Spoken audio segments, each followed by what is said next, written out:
Good evening, good afternoon, and good morning, wherever you are around the world, live from the wonderful East Coast of Canada. It is Toast to Toast AM, or rather tonight, a special Ghost to Ghost Whoa! AM. Joining me as always is my friend and cohort and co-host, Dave. How are you, Dave? I'm good. How are you tonight, Paul? No, I am excited. I admit my Yes. costume is not perhaps on the level of yours, but there's a little. If you see, well, Hold shoot, on, let me make you full screen here. everybody might be able to catch. Huh? Get it? Because I'm a ghost. We get it. All right. Yeah, that's it. Dave. That's all I got. Dave is I don't have a Shannon ghosting. to paint my face, Paul. All right. Well, I can't do. drink behind that. Hey, everybody. Welcome. Now you were dressed as I'm not certain. As a super cool guy. As a podcast co-host, I suppose. Yes, I have a fez somewhere. I could go put that on. That's a little Halloweenish, right? Well, we could save that for a moment. We could try and talk in sort of Halloweeny. Oh, boys and girls, ghouls and vampires. Welcome to Ghost AM. Yes. Amazing. Yeah, we're off the rails already. I have to drink from a straw tonight because for reasons. Okay. And I dislike it, but nevertheless. So I guess I can turn some lights on now that I'm not. Those of you who are not familiar with the Toast to Toast AM here on Apologia Live, it is our whenever we happen to have it show where we pay homage and we both honor and ridicule. I'm gonna hold you to that, Shannon. The old Coast to Coast AM show, which is still on the air. Still on the air today after all these years, but it's not our favorite host. Was the original host Art Bell. Yeah, we love Art Bell, and so we pay homage to him in this show. In the first 4 episodes, we have been dealing with episodes that have been themed surrounding religious guests whose stories and whose pitches have involved the Bible in some way. Mm-hmm. But tell us about Art's annual tradition. All right, so this is something Art started way back in the 90s. He would do a show called Ghost to Ghost AM. He did it every year on Halloween night. And they still do it today on Halloween night. And what it is it is exclusively ghost stories, and it's all open lines. There are no guests, no experts in anything supernatural, paranormal. It's purely Art would open the lines up and people would call in with their own personal ghost stories. And he was always very adamant. It's like, these have to be like serious ghost stories, no jokes, no fooling around, because ghosts are one of the things that Art very much believed in, and was very big into sort of ghost hunting and ghost investigations and stuff. And so he wanted to hear people's real life stories or encounters with the deceased, the passed on, ghosts, specters, spooks of all kind. And that's what Ghost to Ghost was. So every year on Halloween night, we just open the lines and people would phone in with various ghost stories. Yeah. And now I was a little bit thrown already, and I almost want to interrupt you there with what I'm not sure exactly what a paranormal expert is. I was waiting. Yeah. I imagine somebody a supernatural expert. Look. So yes, so that is what we will be doing tonight. We have chosen at random because we didn't listen through it. Neither of us, I don't think. No, we don't want to. That ruins the whole point of the show. Yeah, yeah. So this we chose at random the 1996 Ghost to Ghost AM. I have a very a kind of spooky Right, Dave? drink for tonight. This is something you can't get it in Canada. It's called Odin's Skull. It is from Denmark, a mead honey, Nordic honey wine, they call it, with sour apple juice, hops, and cinnamon. It essentially is apple crisp if apple crisp was 20% alcohol. And Well, that's the pitch right there. we have That's an the pitch. actual Does that horn. you're pitching them like they're the sponsor? Is that today's sponsor? No, I paid for this, but actually, no, I didn't. This was a gift, a very thoughtful gift from a friend of mine who was visiting from San Diego, actually. And so he brought this with him because, like I said, you can't get it in Canada. So before we move on to the actual part of the show where we talk about the show, Dave, you are the business manager for Toast absolutely. to Toast AM. One of us has to, have their feet on the ground. You've got your head in the clouds, Paul, and I've got my feet on the ground. Yeah. Right. In this case, I'm the Steve Jobs to your I'm the flighty creative. Mm-hmm. No.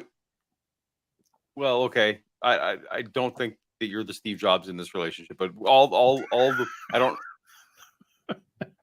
Well, I'm definitely not. What's his name? I feel like you're a Wozniak. If ever that's Wozniak. the right coming out. Come on. All right, but Dave. Yep. But we got to pay some bills before we get into it. We got to pay some bills, friends. We've all known the discomfort of a horribly infected paper cut, or the embarrassment of going to hug your mother on her birthday only for her to pass out from the overwhelming stench of years-old dirt and detritus that surrounds your body like a thick ocean fog. Like you, I've tried all the traditional solutions. Rubbing dirt and leaves on affected areas only makes it worse. The age-old wisdom of covering your armpit bi-weekly with a poultice fashioned of goose grease and butter is nothing but nonsense and folklore, something we're very much against on this show, with no basis in science or fact. Luckily, I found a product that effortlessly cleans even the most remote nook and hard-to-reach cranny of any body. Just ask anybody. Soap. Just combine soap with water you typically use to bathe or shower in, and soap guarantees you will see remarkable results after just a single application. And not just your own body. Soap can be used to clean almost any object, animal, or place you own. Use promo code TOAST2TOAST when buying soap to receive a bonus bar in addition to at absolutely no extra cost. Soap is now available in a wide variety of sizes and formats. In addition to the traditional bars, you can try dish, laundry, body, moisturizing, antibacterial, and liquid, just to name a few. Try some today, and remember to use the promo code TOAST2TOAST when washing to get your free bar of soap. Soap. So, where do they use that promo code? At the website? At the soap. Okay. Yeah. Well, thank you, Soap. Thank you, Soap, for being our sponsor today. It's remarkable, Paul. Let me tell you, this isn't just a plug. I got some soap and I tried it. It's fantastic. Everyone in my family loves it. We use it all the time. Can't say enough good things about it. Well, that's good, Dave, because I feel like it would be disingenuous of us.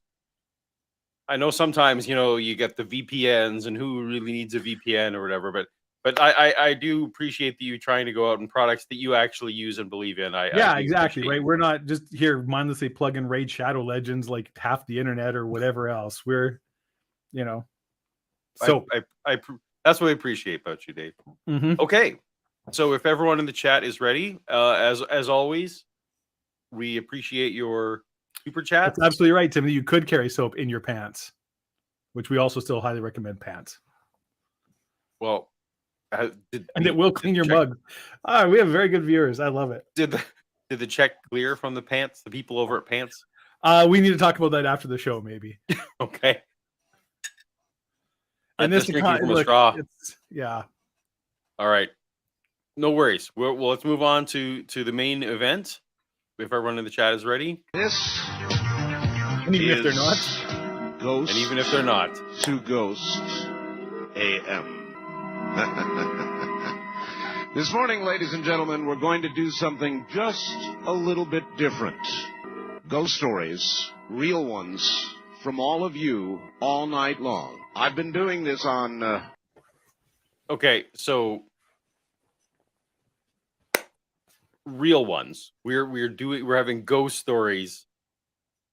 So is the ghost? Oh, Does the ghost have to be real? okay. Oh my goodness!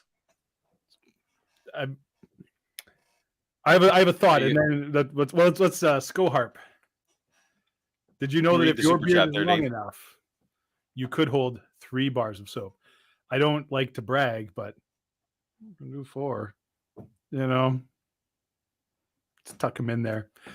The back Well, I neck appreciate. hold some, yeah. But we appreciate you tremendously, Scoharp. That is So I'm fantastic. going to have a straw drink That because deserves that's a pull off the mead horn. Mm. uh, Oh, that's like Christmas perhaps in a cup. That drink will get you in trouble real fast. perhaps as the night goes on, I'll just give up on the straw. We'll see how that goes.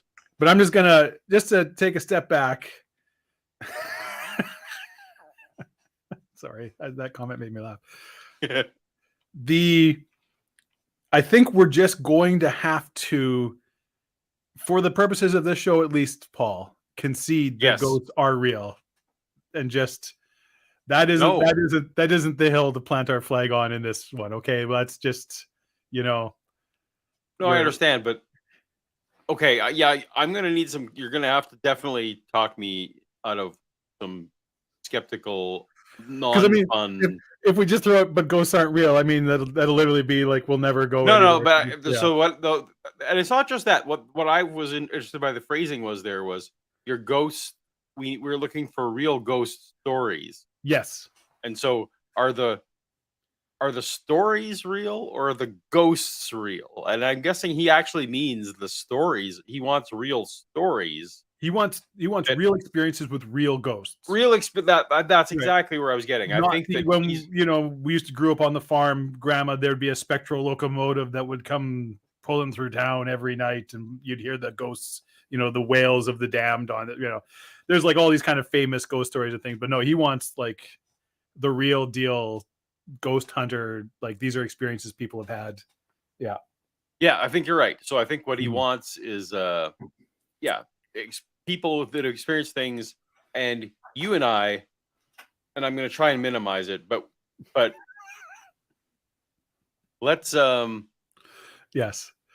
let's try to go with so that these are, let me give them the benefit of these are things that people experienced and that in my view they're perhaps misattributing them.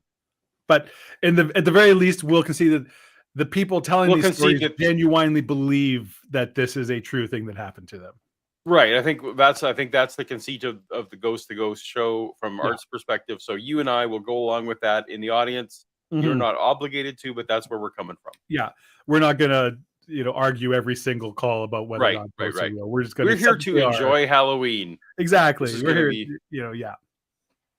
all right. This program, if I can remember to call it the right name, Ghost to Ghost AM. I've been doing this for years and years and years at Halloween. Now, on the West Coast or Hawaii.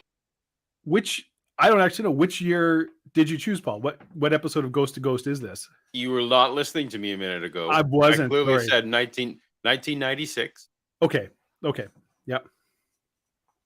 the year I was born.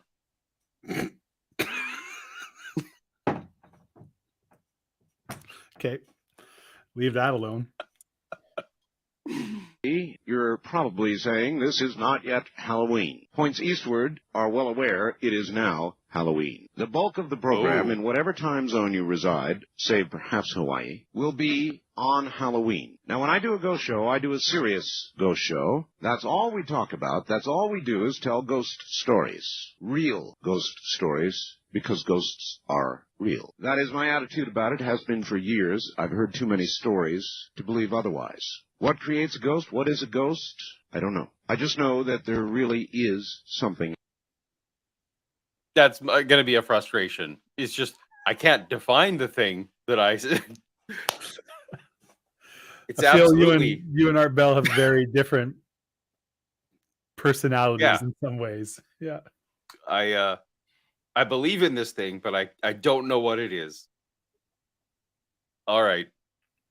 Out there. And so, as a traditional item on this day of the year, we do nothing but tell ghost stories. And this is you. We could have a guest. There are many, many experts out there, people who would like to come on Halloween. But I don't do that. I restrict it to all of you. And I hope you will respect the fact that what we're looking for are serious and real stories of ghosts. There certainly is something. So he actually clarified that. He wants to make sure that the story is a real thing that happens to you versus, so that's good. I can be temporarily for one night on board with this. All right. Out there. I don't know what creates them. It seems as though unsuspected or surprising quick death will cause somebody to stay on. It seems as though unrequited love causes somebody to stay on. And then there are literally myths that seem... Wait. Unrequited love makes you stay on. So if you have requited love, then when you die, you're just done. I mean, it's not so cut and dry. He even sort of said there's other things, but there seems to be certain things I see. that, stack the odds so in your favor. If your death is sudden versus all the gradual deaths. Okay. Fair enough. I'm trying now to ignore the fact that I just realized this implies a soul, but I guess we'll just go on. To continue. And tonight, during the night, we will talk about all of those and more. Quickly. Happy Halloween. All right. Back in 1989, my husband and I moved into an old house built back in the 1880s here in Ashland, Oregon. The house had been a rental for many years prior to moving in. The landlord...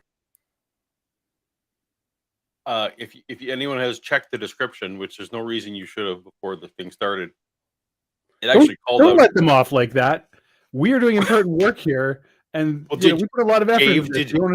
Did you read the description before we started? I did, but I'm not going to say it because I'm not going to give the answer to. I see. Well, something about soap. No, actually, what I enjoyed was I like to copy and paste the show description from art and put it so that everyone can see. And it said, and it'll be starting the evening off with some ghost stories that people have faxed in. So what we're starting with tonight, I just feel like it's just extra fun that the stories we're starting with here, somebody printed out and faxed. And to be honest, Art reading the stories is probably much more entertaining than whatever random caller. Probably. If you're faxing things, you might be a ghost. All right. Never mentioned anything strange occurring. Shortly after we moved in, our daughter was born. She was very ill, was hospitalized for a couple of months. When we finally brought her home, she needed oxygen support, plus the assistance of a heart monitor. As her bedroom was small, we moved a crib into the living room in order to accommodate the medical equipment. Every night I slept on the sofa next to her crib to keep a close eye on her. One winter night, at about 1 a.m, I woke up, as I usually did at that particular time, to check on her. As I was sitting up, Okay, this is a downer to start with. Yeah. This is... Wow. So poor guy. Is that they had a real tough go? I hope that. I know. Okay. I went from having a good time here to my child's room is too small to hold all their medical equipment to keep them alive. Yeah. All right. Well, I'm gonna put on my serious face. I can't tell if I look ridiculous. Your serious face looks like a Zoolander impression. Whoever it was last show that said I had scary eyes. I can't remember. They were wrong. I guess that's right. It's not true. It is. Rocking chair next to my daughter's crib began to rock back and forth by itself. My terror and shock was further intensified when the chair continued to rock faster and faster. It was almost as if whoever or whatever sitting in the chair was enjoying rocking. Although paralyzed with... Well, who doesn't enjoy rocking? I mean, people who've never tried a rocking chair, I would assume. I don't think that narrows down who the ghost was. We know. What do we know about the ghost? Well, they enjoy rocking. They enjoy rocking. That could be almost anyone. Right. I was able to yank the covers back over my face. That's what I do. Of course, hoping that when I looked again, the whole thing would be, just a dream. After about 5 minutes, it seemed more like an eternity. I peeked out from under the covers only to find the chair still rocking by itself. Needless to say, I was so frightened I kept the covers over my head for the remainder of the night. Fortunately, my daughter never did wake up. She slept through the entire episode. Since that night, other explained things began to manifest. After coming home from a week, Other explained things have manifested. I assume he meant unexplained. Yeah, that I think he stumbled over the. All right, so super chat crowd, I am gonna need tequila to get through this night. That is clear to me. So I'm gonna That's need it. some help from somebody. Gauntlet weekend dropped. trip, my husband and I found our daughter's framed baby pictures standing straight up on their sides, placed on the very edge of the shelf above the fireplace. The pictures had been moved forward even an eighth of an inch more, they would have toppled. One afternoon, I was sitting at the kitchen table. Okay, so we know about this ghost that they like to rock. Yeah. And that they can balance photos right on a precision edge. Okay, so this is narrowing it down. Possible it's oh frick, who's the band that sings the song? I want to rock. Shoot,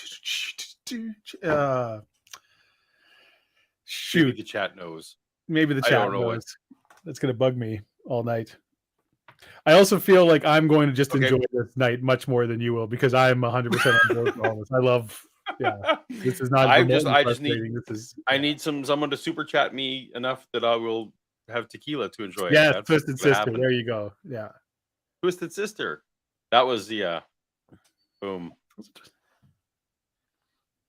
Paying some bills, all of a sudden my daughter's baby monitor began to pick up strange rustling noises coming from the room where she was taking a nap. The noises sounded as though someone or something was wearing heavy clothing that moved or shifted when they walked. When I went to check on her, I found her sound asleep in the exact position she'd been in when I put her down for a nap. Nothing in my daughter's room could logically explain the odd noise. Since this was the middle of the summer, we had our windows shut, the air conditioner on. Hi, Dave. First of all, we're gonna get to Mhm. vaguely agnostic here. Thank you, vaguely So agnostic. that was 2 tequilas, and that's 3. That's 1 tequila, 1 3 triple tequila. That is not quite gonna do it. I need more encouragement than that. This is part of the way there. Someone else tag team him, but I'm gonna sip some rum for that. Okay, so you've heard of Sir Arthur Conan Doyle? Yes, author of the Sherlock Holmes and other things, but Yes. famous in Sherlock Holmes. Yes. So my friend Matt, it's not a formal fallacy, but he has named an informal fallacy the Doyle fallacy. Oh, there you go, Paul. Oh, what do I got? Oh my goodness. Okay. Well, No. No, I am gonna drink responsibly because I promised to, but I just need one to start me off. So we're not gonna do. We'll do like 1 an hour All right, or well, something. yeah, then for this, the mead horn. Because I need to kickstart this a little bit because I'm just not quite in the ghost mood. Okay, so the Doyle fallacy, Dave, Mhm. is you've heard the phrase in the famous Sherlock Holmes books. If you've eliminated all the possibilities, Whatever remains, however unlikely. it must whatever be. remains, however, must be the truth. The problem with that, is an informal fallacy is here's Oh, you're getting called out by your dearly beloved. wow. All right. That was extra. Now we're good to go. Okay. The problem is it's impossible to know when you have exhausted all the possibilities, right? Like you can't say, well, I came up with these 4 possibilities. Mm-hmm. They're the only ones I can think of, and I've eliminated 3. The problem is you don't know what the 5th, 6th, 7th possibility is that you just haven't thought of. As they say, absence of evidence is not evidence of absence. Right. So what the caller with his, the excessive rocking and the picture balancing, Mm-hmm. who went and said, well, there was nothing in my daughter's room that could explain this. Right. It could have just been a weather balloon or some swamp gas. Well, there's just how am I supposed to trust his ability to assess every possibility? This is my problem. Maybe you forgot they faxed this in, so they're checking. It's true. They faxed this in. Mm-hmm. So thank you to Timothy and to Shannon and to Vaguely Agnostic for getting. I feel more zoned into the spirit of the show. There you go. All right, off we go. But Doyle fallacy. Do you agree, Dave? That that's a person can't know what all the possible. It's very difficult to know the exhaustive list of the possibilities. Yes. All right. Although I also agree because it's like there's probably a point where you can reasonably say like this is within observable evidence. This is more or less, especially within certain physics things and stuff, where it's like this is probably like we can't. Anything that's outside of this would involve some kind of physical rule that we don't even have a remotest sense of. So, I mean, I love Sherlock Holmes, but the deductive reasoning in his bullshit in a number of right. Yeah. Yeah. Okay. Good. We're on the same page. And now that I've had my tequila, we're going to enjoy our ghost stories. My daughter did not have any blankets on her either. When I went back to the kitchen, the monitor began to pick up the same peculiar sounds. Other times, mainly in the evening, my husband and I had baby monitors in the late 90s. Mm-hmm. When I was 3 years old or so. And, yes, that's right. When you were a toddler with 2 children. Only one at that point. They did pick up a lot of weird sound and stuff. I'm not going to deny. Like they definitely the original like generations of baby monitors. Yeah, the old AM radio ones. Yeah. Yeah, they picked up some crazy sound and stuff, and it made you panic that your baby was. I agree. Your baby was being eaten by something. Yeah. I would see a white mist or a cloud float across the ceiling in the living room above the fireplace. On several occasions, late in the evening, my husband and I would hear the voices of 2 elderly women talking. The voices came from the bathroom. Every time my husband got up to investigate, the voices ceased immediately. To make a long story short, we decided we didn't want to raise our child in this already occupied house. On the very last day we were there, a strong, almost sickening sweet aroma encompassed the area on both sides of the front door. As the day progressed, the smell became stronger, almost to the point that it was nauseating. Interestingly, the current residents have not reported anything unusual, and fortunately...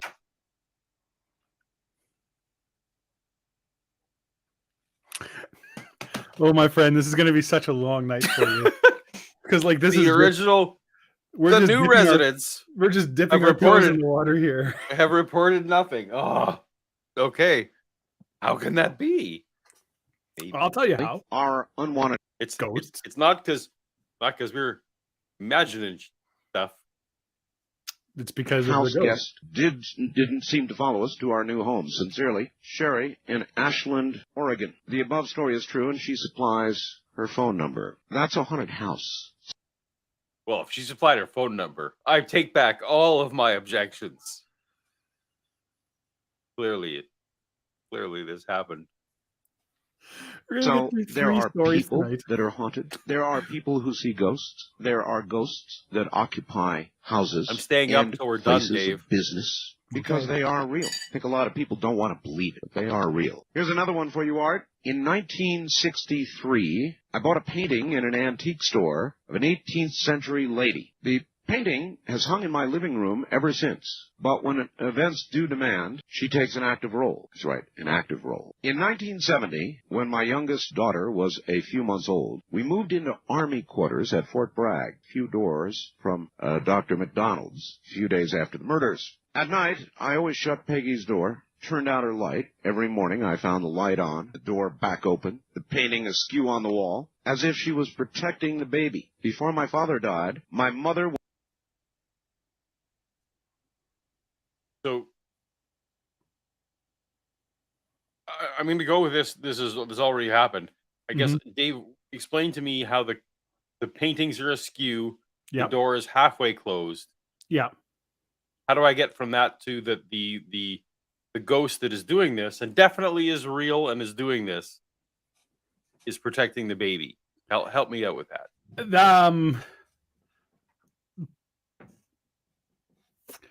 I assume they explain it Okay. All right. later. Fair enough. I got nothing. Saving I, you from the straight painting monster that is. Yeah. If the paintings are askew, they. KC's in the chat. Welcome, KC. Went into the living room and looked at Henrietta, as we call her, and came out saying the painting's eyes were so sad she couldn't stay in the same room. Before my mother died, Henrietta developed a slight crack in her face, just below one eye, like she had been crying. And I could really go on and on and on. I've been sent many of them. Here, I'll do one more. Hey, Art, here is a true story about Okay, my that cousin painting one was and pretty her weak. son. At the Was that the end of the painting story? Yeah, that's the end of the painting story. Like, here's just some. So, okay, so some paintings were askew, and then the eyes of the paintings were sad. We thought they looked sad. Even if I'm going with the ghosts are real, this is pretty weak sauce. That one. Well, if that's the second best one he got faxed in, the fax line isn't doing its job tonight.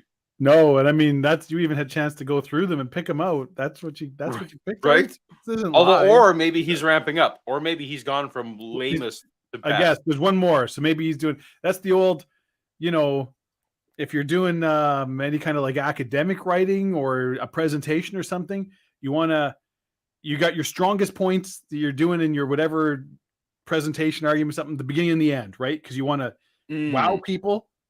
And you want to end on a strong point because that's what people are going to walk away remembering, right? So, like, if you're ever doing a TED talk, remember that your two strongest points, which should be your first and your set and your last one, and then everything else in between. It's like you want it to all be good too, but that's where you can kind of pad some of the weaker arguments. Because if you start with something really strong, you will already kind of have people on your side, and biases will start kicking in, and then it's easier to get people to go along with you. And you want to end on something strong because then people will walk away with a favorable impression of what you're saying. There's a little marketing 101 for you. I feel like that's the opposite strategy of a sandwich. I feel like a sandwich, you want to have your best stuff in the middle. I mean, you kind of have to. That's the thing. Or a burger. Yeah. Yeah, you don't want like the bread is way better than everything else. You want good bread, but I've never had one. Have you ever done those? The KFC has that, what do they call it? The double down, where it's like two. Oh, I have no. I can. I used to be able to eat KFC when I was a young lad. Yeah, back in 1997. back in the early aughts. I can't eat KFC without consequences at this point. Yeah, I'm not a. I feel like there has to be a limit. Oh, but here's the problem. It's freaking delicious. Oh, yeah. And my body and my mind is like, well, why aren't we eating KFC right now? I always think I regret it. So I Married an Axe Murderer. Remember the dad talking about KFC? Because he puts a chemical in that makes you crave it fortnightly. Smart ass. Everybody, if you've never heard of So I Married an Axe Murderer, you should. There's some really good lines. For some reason, KFC, like you are not ethnically Mennonite like I am. No. For some reason, KFC back in the day, it's like a sacrament. No, it was the one restaurant that was allowed, right? That like the Mennonite community was like, well, everything is sinful everywhere except for like you can go to KFC on Father's Day and Mother's Day or whatever, right? Okay, well, yeah. And I've never understood why that was okay. It was like it's like Chick-fil-A back in the 80s anyway.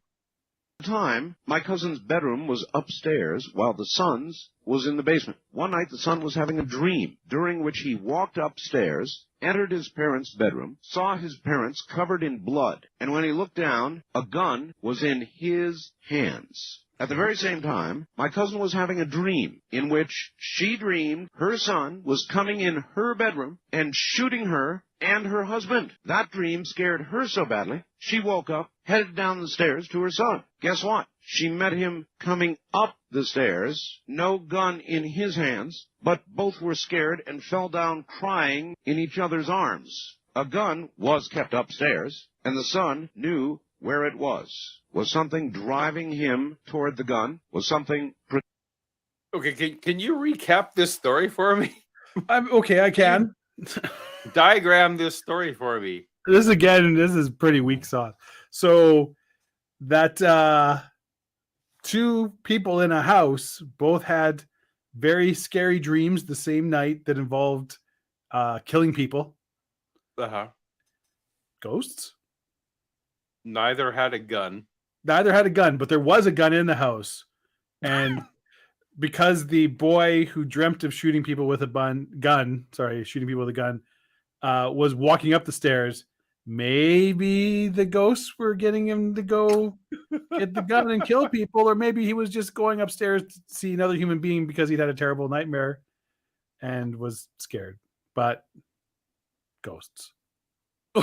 Okay, yeah, maybe he'll get to the ghost part. So right now, all we've got is two. Oh, I think we've gotten to the ghost part, Paul. That was they met on the stairs. Neither had a gun. The dreams were the ghost part. Yeah, right. Two people so having not, a very scary dream at the same time in a house. Come on. Yeah, that couldn't be because they both like ate the same weird pizza. You're a man of science, Paul. There's a point when coincidence stretches credulity. The family. Your guess is as good as mine. Dennis in Kansas City. Can you imagine that? No, a mother and my a guess son is better having than yours. An identical dream of murder that came that close to consummate. You tell me what that is. So that is the spirit of it, if you will. And if you have a ghost story that you would like to share with the rest of the nation, we would love to hear it. And again, all I ask is that as I approach it, you too approach it in a serious vein, because this is a very serious subject. And this is...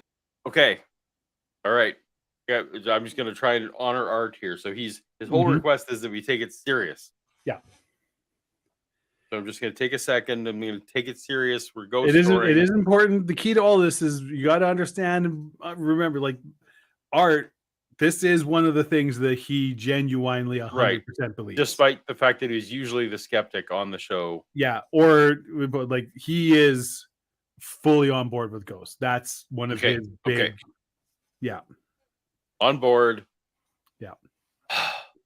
Off we go. I'm ready. Annual show we call Ghost to Ghost. So if you have a ghost story for us, pick your line and come ahead now. Here we go. Let's see what we can find throughout the night hours, the dark hours. East of the Rockies, you're on Ghost to Ghost AM. Hello there. No, you're not. Wildcard line, you're on the air. Ghost to Ghost AM. Hi, Art. This is David.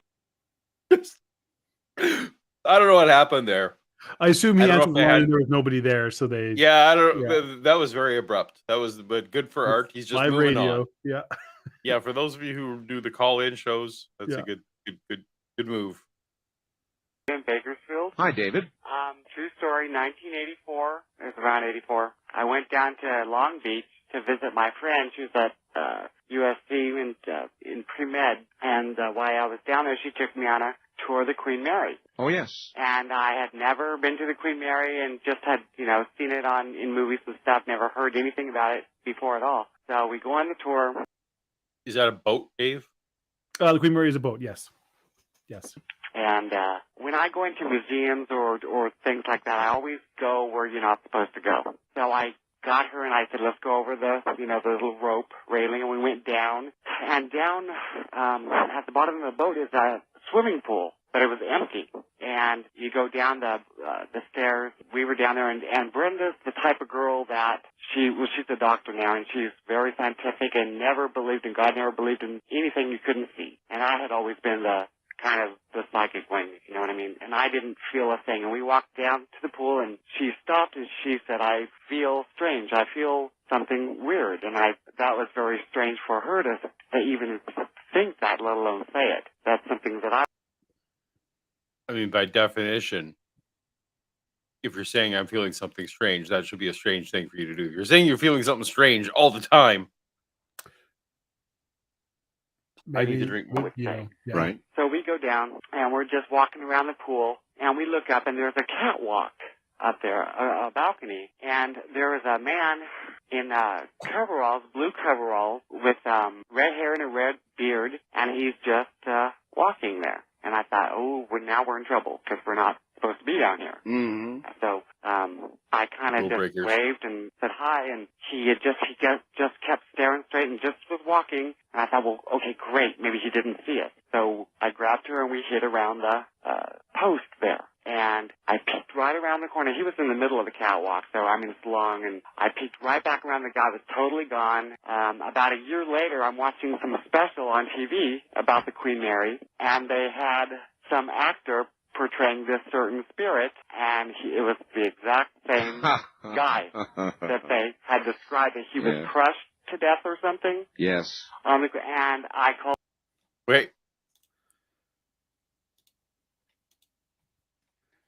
Yeah. They saw the actor, or they saw the person that the actor was portraying? I believe they saw so what he's trying to say is he saw a famous ghost on the Queen Mary, and then later didn't realize it was a ghost at the time until he saw a TV show where an actor was portraying this ghost and they were talking about the ghost. And he's like, oh, that's exactly like the thing that I saw. The person that I saw on the catwalk is this Queen Mary. Okay, so ghost. Yeah. I thought maybe he just met the actor who played a ghost. No, I think when he saw the actor portraying the ghost, that's what made him realize that this was Okay. an actual ghost. Yeah. Like, this is a fear I have now when Evan Peters wanders around, that everyone's going to be like, oh, Jeffrey Dahmer's at the mall. But it's not, because it's the guy who played Jeffrey Dahmer on the TV show you watch. Mm-hmm. I haven't seen it. I refuse to watch it. Again. Why? Because I just don't want to.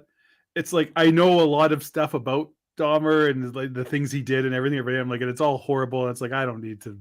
Oh, I got you. Okay. Right? Like, okay. I don't need to. So it's just a thing. You're like, I don't need to relive this for whatever reason. Yeah, there's no emotional or mental positive of like going. Sure. into Okay. the details of this. Fair. Yeah. Horrific person. Yeah. This is Anyways, like so random, but I'm distracted from ghosts. But apparently, Evan Peters is going to be in the new. Never mind. Carry on. No, now you got to say it. What's he gonna be in? Okay, so there's the Agatha Harkness show that's coming to the spinning off of WandaVision. Oh, I'm regret bringing this up already. But yes, Kay. And he played, what was it? I forget his first name, but he played like the character's name was Boner. Evan Peters in it, but you were supposed to think it was Quicksilver being a weird thing, but apparently he's going to be in the Agatha Harkness show, which I'm excited about because I like him as an actor. Yeah, that's good. So he's going to continue to be like the neighbor who's cluelessly being under spells, and I think that's great. What were you going to say that was unrelated to television? I feel like this that we just listened to is what most actual ghost stories are like. It's not, there's a crazy possessed doll that's killing people or everything. It's just okay. Like, oh, I saw this like spooky person, and then it's like I turned around and they were gone, and you find out, oh, it's like this because he was wearing an old-fashioned coat or something, and oh, somebody was gunned down on the street corner 300 years ago, and oh, that was a ghost. Oh, okay. That's what real ghost stories are like. They're not exciting or scary. They're just you see this person or ghost or whatever, or all the pictures are crooked now. Therefore, protecting my baby. Which feels like maybe a little bit of a projection. Nothing protects a baby like askew photos. Her up, and I said, "Turn on the TV." The guy who disappeared on this is him. There he is. All right. Thank you very much for that. Well, exactly. So he proves my point. You see, people, souls, maybe we ought to call them souls, who are abruptly terminated when even they don't expect it, don't seem able to find their way to where they ought to be going. Instead, they remain, or seem to remain, acting out as if from the damned, this surprising end to their life, like a big tape loop. I guess all we can hope for them is that it's not really them, that it's some sort of weak echo of an unexpected death. First time caller line, you're on the air. That's a little sadder, almost. Like, which would you? I guess I've if you're heard stuck that in an infinite, go ahead. Of people who really do believe in ghosts, and there is a theory that it isn't your soul or anything like that. That there's some kind of field or force or something getting to like sort of string theory and something where it's like there's more dimensions past and different things.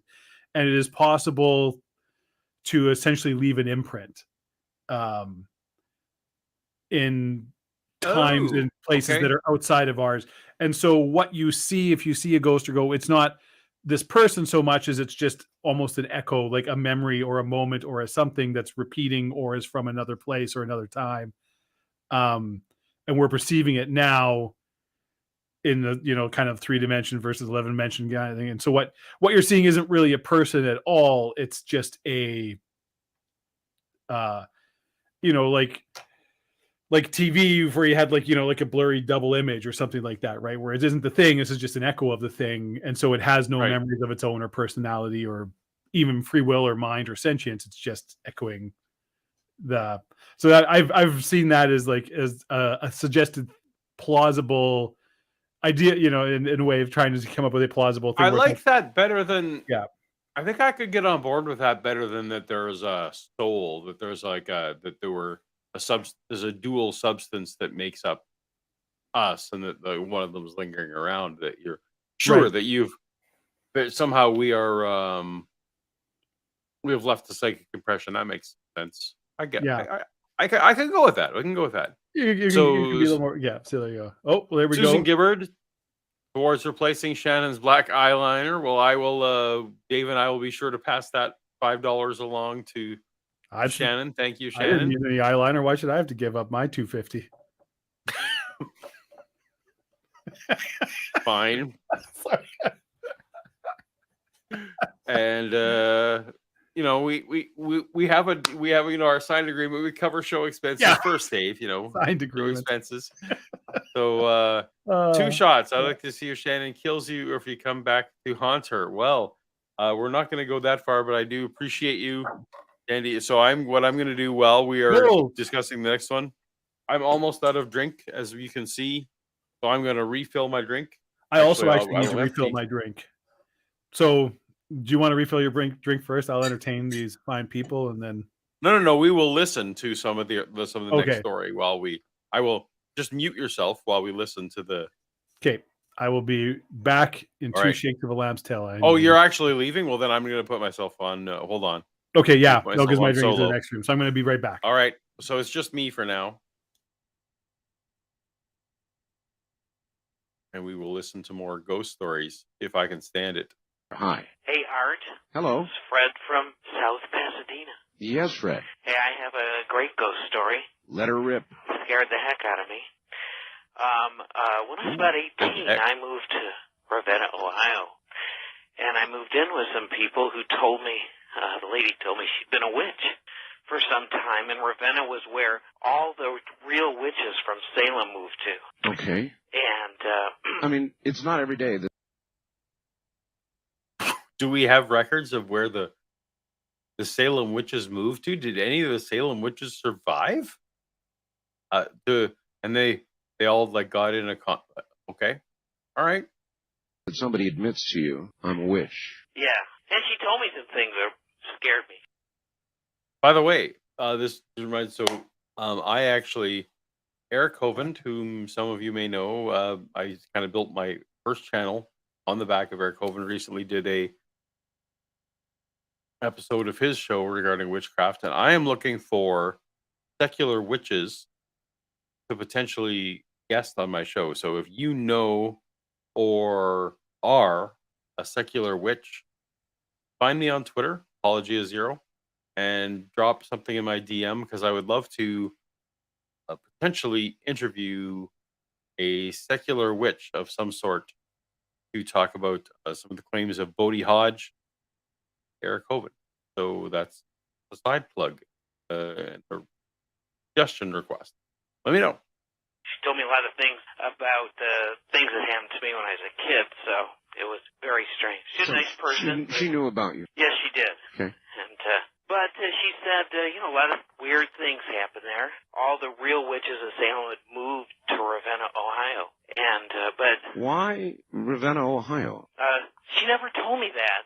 But there were weird things that happened there. Like what? Big hives of bees stinging people, and just That was one of the things that I read.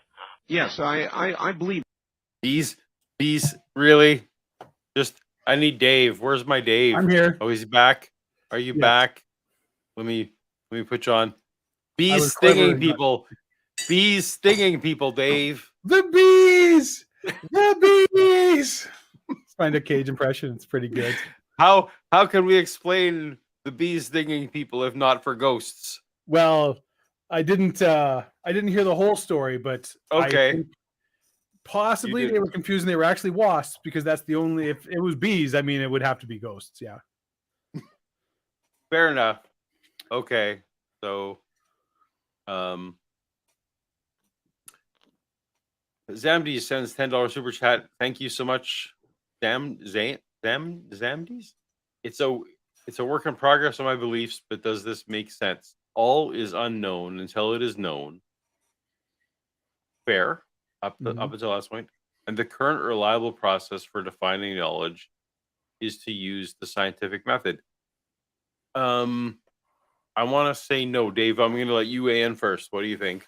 The scientific method is fantastic for some things. It's like free market. It's great for some things. It is not good for some things. For example, anything historical or archaeological or Right. past, Yeah. where you can't recreate it in a lab. It's like, was this the truth? Did this happen? Did Descartes or Julius Caesar or anybody say or do these things? Well, we can't know. Like, you can't recreate it, can't do it. Right. And with the exception of even there's current modern things that are not things that can be reproduced in laboratory conditions, and so they can't be tested with the scientific method. But for anything that can, anything medical or scientific, absolutely. If you can't use the scientific method to recreate it, ad nauseum, basically, then. So my only addendum to that there is that some, not all, but some historical claims could potentially make predictions of future data. So, like that one person had a conversation with another person, that doesn't predict any future data we might find, like whatever. But if you said, hey, my historical analysis is that the Earth was flooded 6,000 years ago. Mm-hmm. That might, then you could actually say, oh, well, if that was the case, we might expect to find X, Y, or Z, and Yes. maybe one day you'd be able to find X, Y, or Z. In that case, and also historical science relies, something as simple as what happened yesterday at a murder scene, for example. Yeah, that's a more, it's like, in did its own Colonel way. Mustard, bash Miss Scarlet's head in with a candlestick? Well, we can tell that there was somebody's head bashed in here with a candlestick, Sure, because there's blood and blah blah blah, and there's things. But yeah, and you would predict that the splatter might, if it was the candlestick, that you'd go into a lab and you'd say, oh, well, when I hit someone with the candlestick, it splatters in such and such a way, and so you'd predict that what you find on scene. Anyways, moving thank on. you for that. But most of the time, yes, we're all good. Moving on to more of the ghost story. Oh wait, I think you got sir, Mr. and Super Chat I there. believe. Oh, did I miss the chat? Mr. Rogers Cardigan. Go ahead and read that one, Dave. Paul, thanks for your work. It's helpful. Liberty U Bible grad who just doesn't know anymore. Stopping in because I never actually catch the live. Well, Mr. Rogers Cardigan, tonight you caught the live. I apologize that you have to watch me along with Paul in this particular case. We're still so delighted to have you with us. And also, we're incredibly off theme tonight because it's a Halloween theme. We are doing ghosts. We are not doing anything related to the Bible or to God this evening. No. In its own way, we're engaging. We're embracing the Halloween spirit. I'm sorry, Shannon. That's what it Everything I is. do is interesting. In a kind of a magic, which witchcraft really is, at least the form you're talking about. Sure. And I believe, wait.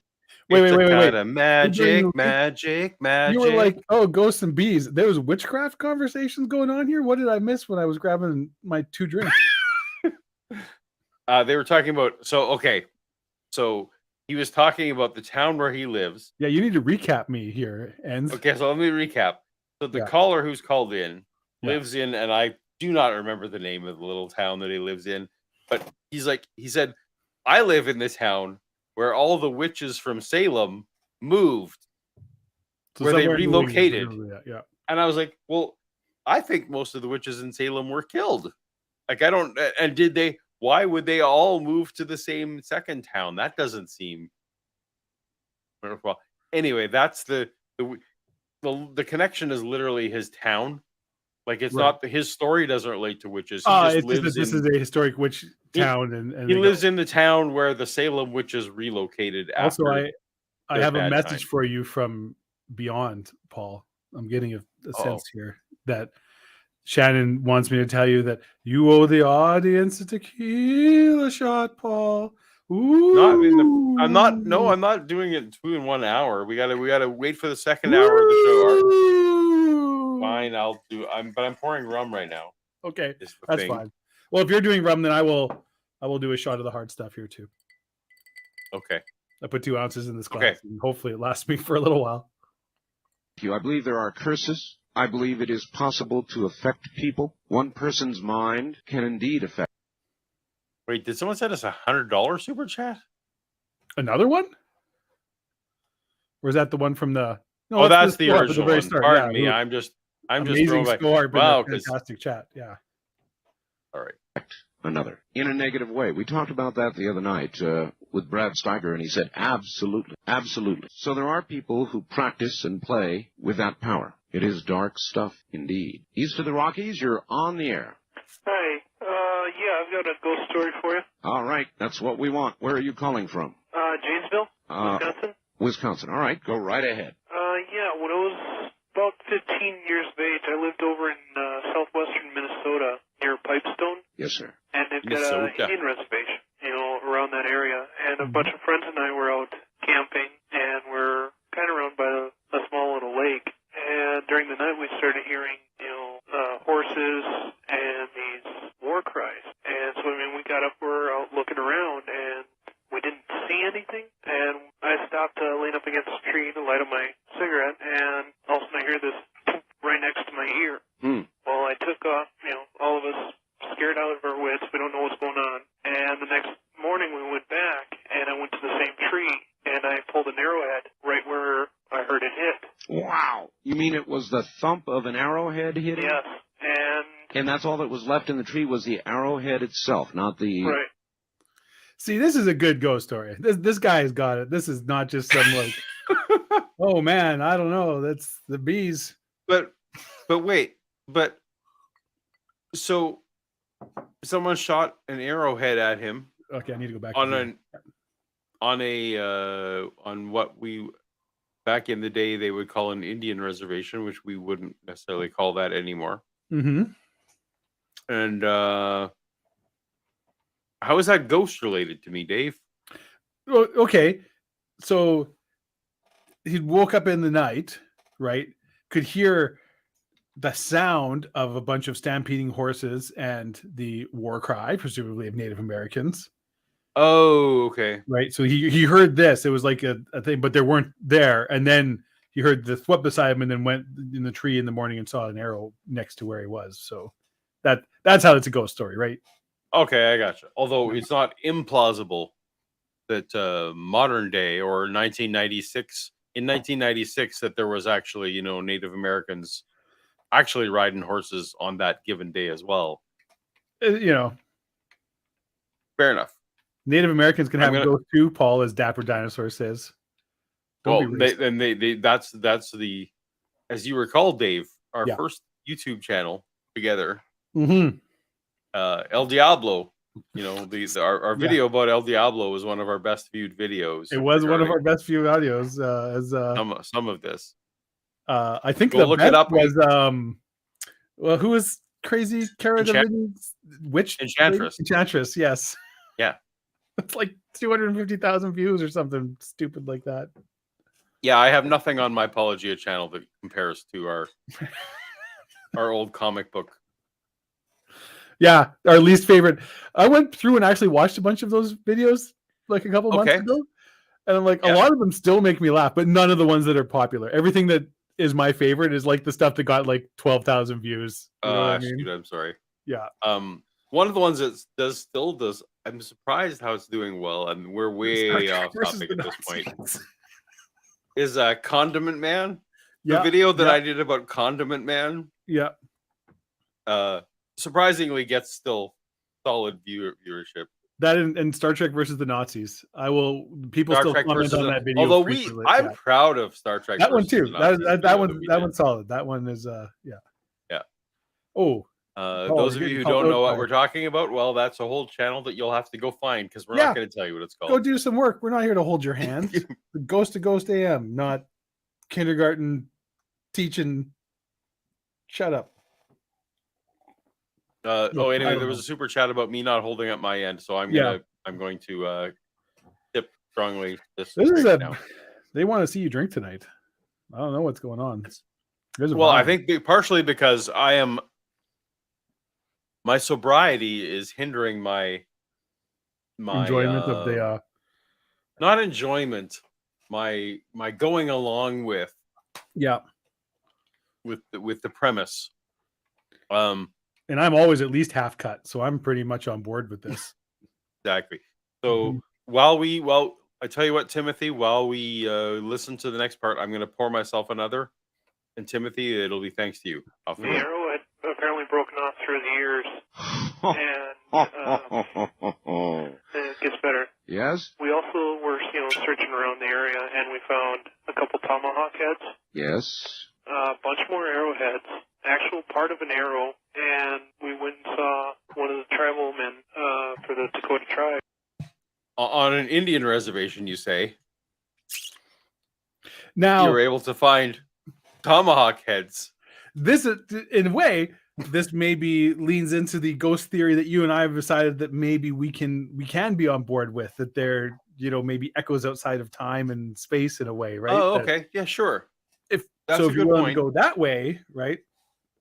Right, because this was the site of some sort of engagement where they were firing arrows, be it at buffalo or at other tribes or white people for whatever reason, and he heard the arrow hit and then went back, and there was a very old arrow that was lodged in this wood. Okay.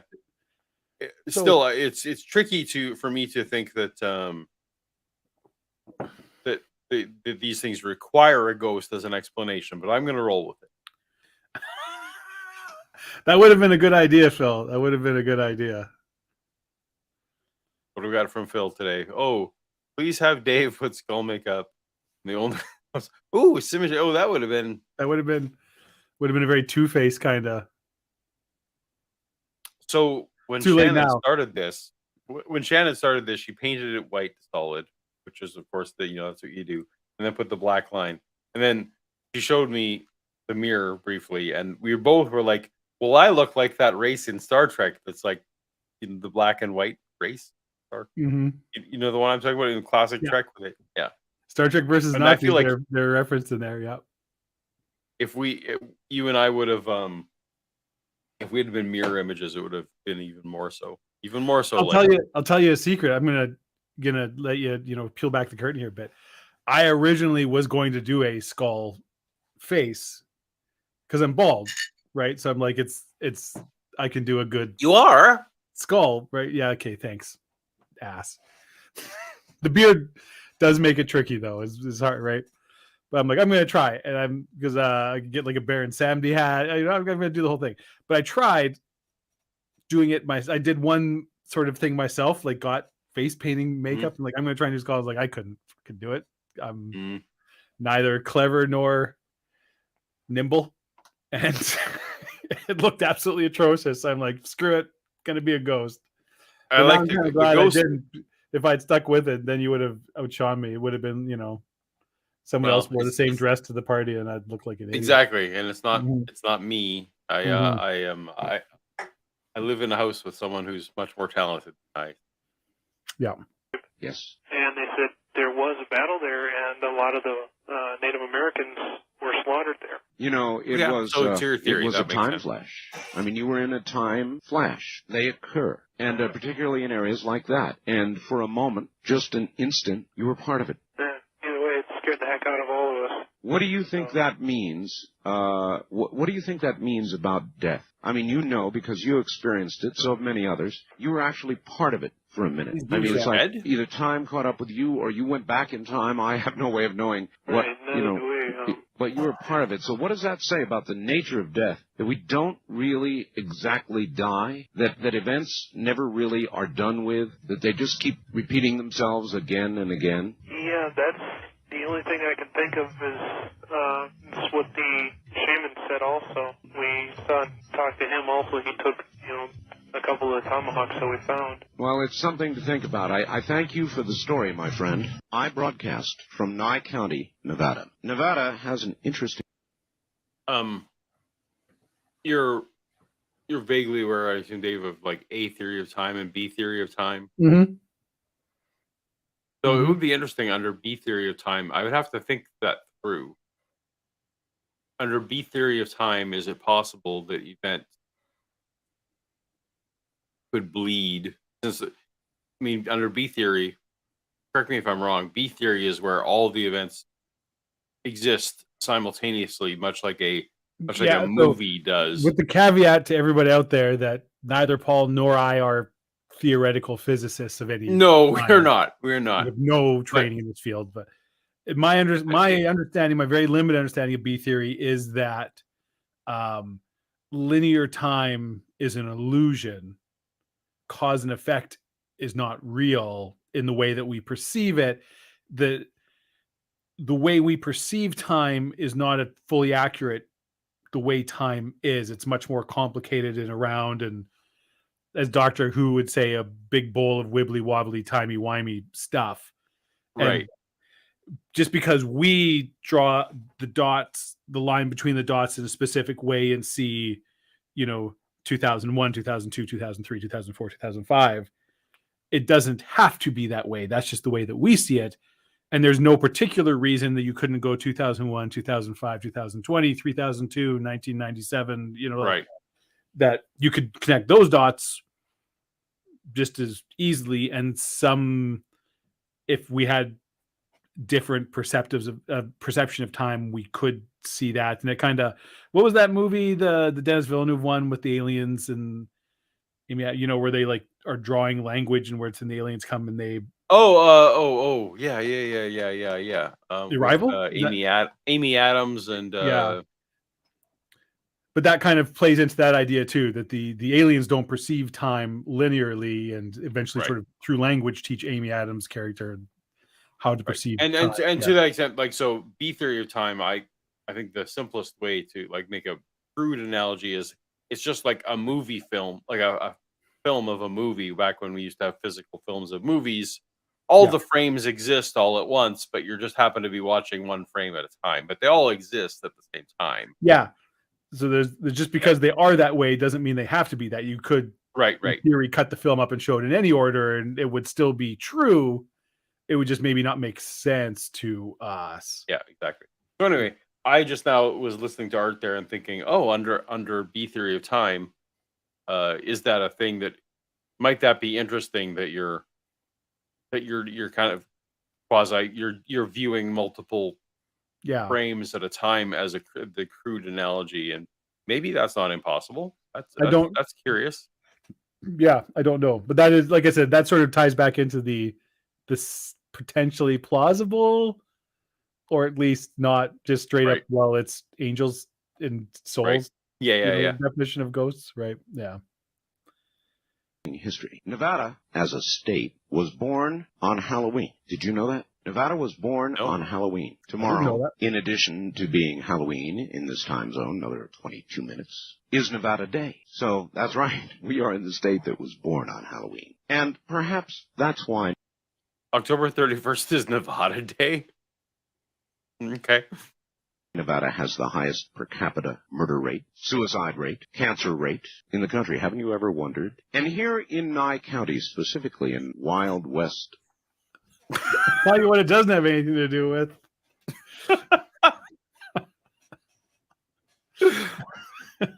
If it had been established on November 1st, there'd be far fewer murders in Nevada. That's what we know. Yeah, definitely doesn't have anything to do with legalize gambling and prostitution No. and the fairly famous mafia connections. Yeah.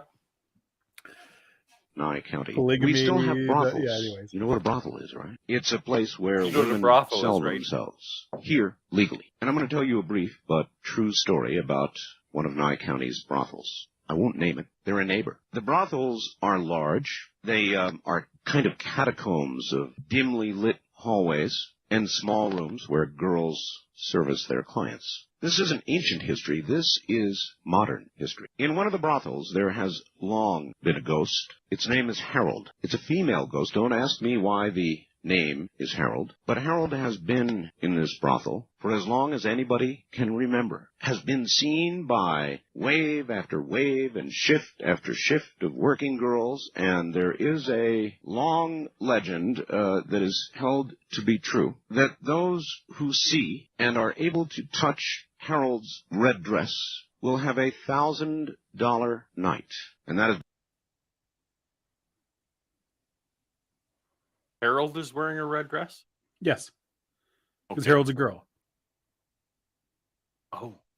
Did you read? See? He said Harold is a woman, and don't ask I why missed he's that. called Harold. Nobody knows. Yeah, but All right. he's Well, called Harold. Yeah. listen. Women can be called Harold. That's all. That's all. Mm-hmm. We're not into gender typing here. I've been actually long heard the proven story to of be Harold true. before. Who is Harold? Okay. Don't know. Why does Harold inhabit that place? Again, I don't know. I'll leave that up to you. But I'm giving you a true story. It's here in Nye County, Nevada, close by. East of the Rockies, you're on the air. Good morning. Good morning. By the way, I'll be pleased to tell you that I am. Do we get no closure on that story till later? Is that what's happening? I mean, what closure do you? This is the thing. Like, so the whole thing you got to remember, like, these aren't stories. This is stuff Oh, that okay. happened, right? So there's no closure because it's like, yeah, there just is this being Harold that is in this one brothel, and if you happen to see her and touch her dress, you will have an extremely lucky night. Fair enough. The end. Ordering Yeah. the Electron, the Levitron. right Levitron. Oh my word, I got mixed up. Anyway, I'm ordering one for my nephew for Christmas. Well, you'll enjoy it. It works. Yeah. Where are you calling from, sir? Warner Robins, Georgia. All right. Do you have a Small ghost story military town for in us? South of Macon. Mm-hmm. Sir, I'm going to preface what I was saying because this is a story that happened to my father, who is now deceased. My father was born in 1898 outside of a very, very small town of Knoxville, Georgia. Yes, sir. And he was about 4 miles out of town on a farm. And there was a stretch of road there that runs between Knoxville, Georgia, and over to what is now I-75, 20 miles away, at a little town called Byron. And certain portions of this road were considered to be haunted. Now, the strangest thing about it is, after the road was paved... Holy or horny? I believe holy. Okay. In 1923, Yes, sir. all the haunting ceased. That is odd. But I one of can those understand that a road, after all, people aren't killed on roads, on corners, particularly dangerous areas, passing zones, all that sort of thing. Yeah, there's a great assortment of stories called almost, in fact, somebody wrote them up years ago called Crawford County Tales. But anyway, this is my father, when he was about 10, 11 years old, was riding with his father, his younger brother, and a black man who worked on the farm with him, back from town, headed home. Yes, sir. And as they crossed this, what they call Culpeper Creek, they saw ahead that a woman was walking in the middle of the road. Now, this was not unusual in the country in about 1910. Sure. And she wore This was not unusual. Or 1910? Probably not. the very typical, very country dress, the long gingham dress, and she had a bonnet on, and in her arm was a market basket. Very common sight. Well, as they pulled up behind her, my grandfather kind of clucked to the mules and stuff and reined them back in so that, you know what I mean, when you got two mules pulling the wagon, you have the wagon tongue in the middle. Well, sure. Yeah. And so that the wagon tongue would not shift out as it does tend to sway and hit the woman in the back. Yes, sir. And as he pulled the reins back and all four of them were witnessing, the woman completely vanished. Completely vanished. Yes. If I had to bet, I would bet she had been killed on that road. It's very possible. That was at least, I know of, oh my gosh, I even had an uncle who committed suicide on that road. He was a mail carrier, a rural mail carrier, and he pulled up on the top of one of the higher hills, parked his car, and shot himself through the head, and then rode on down the hill. Well, there. Going postal has always been a thing, I guess. I have to say, if I ever need to, find or hire somebody to tell a story, just go find that Southern accent. It's the best, right? It just automatically that or Scottish, Irish. There's a couple accents that just lend themselves, I feel, to good storytelling. Your Here's thoughts? the thing about places. My thoughts? Yeah. I don't disagree. Interestingly, my mind actually flashed back to Song of the South. So, please continue. I lament a little bit that Song of the South,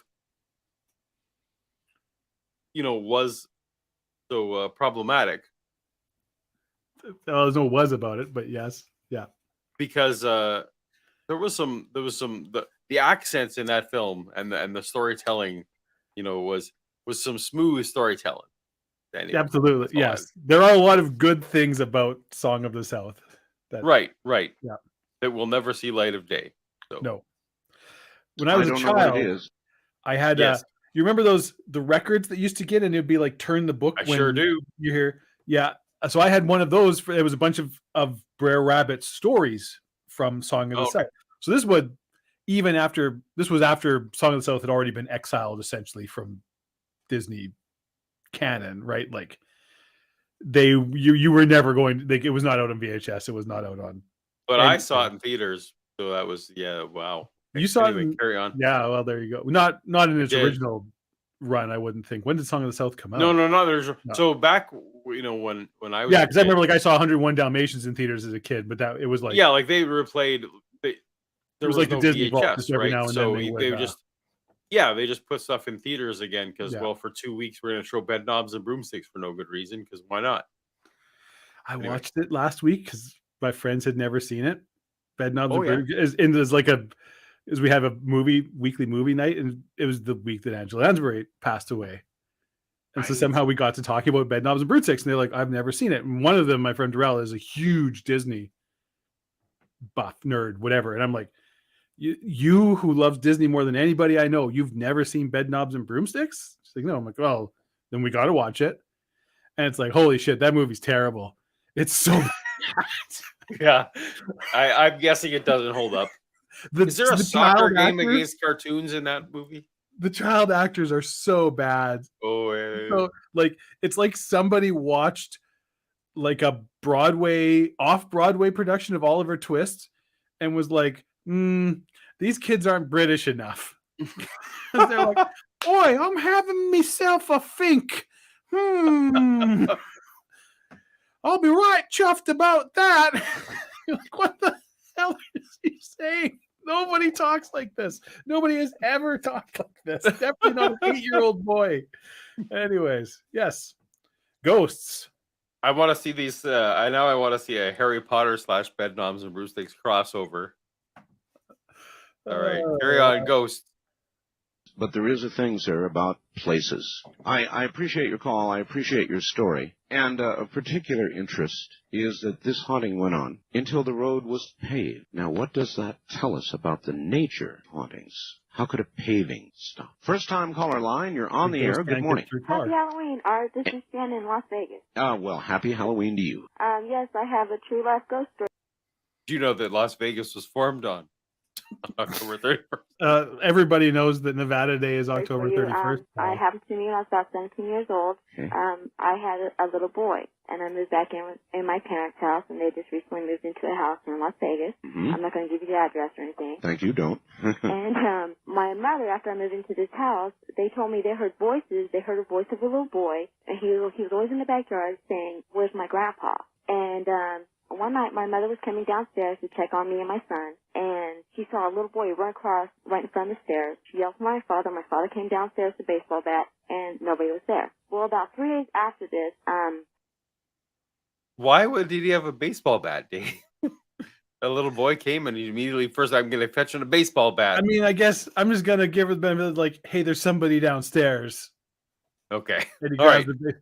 So he may not have known I it was a little also boy. Initially like, oh, wow, okay, well, apparently that kid better get the frick out of there. Yeah. Here comes Dad with a bat. Well, old man Jenkins is getting out his Yeah. baseball bat if a kid comes. Oh shit! Don't mess with old man Jenkins when he'd been drinking. My mead horn is almost empty, Paul. I have my next tequila lined up, but it's not quite time yet. Oh. I recently put my son down for a nap, and I just got done doing laundry, and I folded all of his clothes. I went in there to put a load of laundry into my room, and all his clothes was unfolded. Huh. And so about a week or so after that, my little brother was also living at home with my parents at the time. And my son woke up, and I looked up at the end of my bed, and I thought it was my little brother sitting at the end of my bed, and I asked him to go get me a bottle. And I just glanced back down at my son, and I looked back up, and he was gone. He was gone? He was gone. And then my son passed away in November. I'm sorry. And I went back home to my parents' house, and I was asleep in bed, and I woke up, and the little boy was standing there looking over to where my son usually slept. He slept with me. Right. And he looked at me and he goes, "Where's the baby?" And I looked at him and said, "Well, sweetie, I'm sorry, but my baby died today." And he looked at me and goes, "I'm sorry." He goes, "My grandpa died too." And that was the last time I saw him. Wow. And a few weeks after that, a neighbor of mine, he lived in the neighborhood. I mean, at least this is actually a ghost story, as opposed to like I heard something whistle past my ear, and the next day I woke up and there were arrowheads in the region. I mean, but what about the woman in the country dress that they accidentally ran over essentially with the cart and then she just disappeared? Okay, I suppose that's true too. But here's we're good. All of this is we got an interaction. We're interacting with the kid whose grandpa died. Yeah. Since it was built. And I was asking her if a little boy ever lived there. And she told me about how a little boy came to spend the summer with his grandparents. And he was out playing in the road and he got hit by a car. And they never heard about anything about the house or anything else. But after that, I mean, he was a very friendly ghost. He never really bothered us or anything. He just played like playful little pranks. Now, he was a little boy about 8, 9 years old. And like he said, there were rattles everywhere and stuff like that. And you'd walk through the house and you'd feel cold spots through the house or anything. But he was very nice, you know. Well, I don't know what that tells you, but there certainly are things that remain. I mean, it's not the end of life. One way or the other, things continue. Yeah. And I'm sure that may comfort you somewhat. In a lot of ways, many of these stories are verification of life after death. Oh, yes, I really believe. I believe my son's in heaven and everything else. But this little boy, I mean, he was constantly looking for his grandfather. And, you know, I was kind of hoping that someday, you know, hopefully he would find his grandfather and he'd find his way over. I understand. I very much appreciate the story. Thank you. Sure, we go on. To where and to what? Remember Casper the Friendly Ghost? Vividly. Yeah. Why was that a good idea? What was the...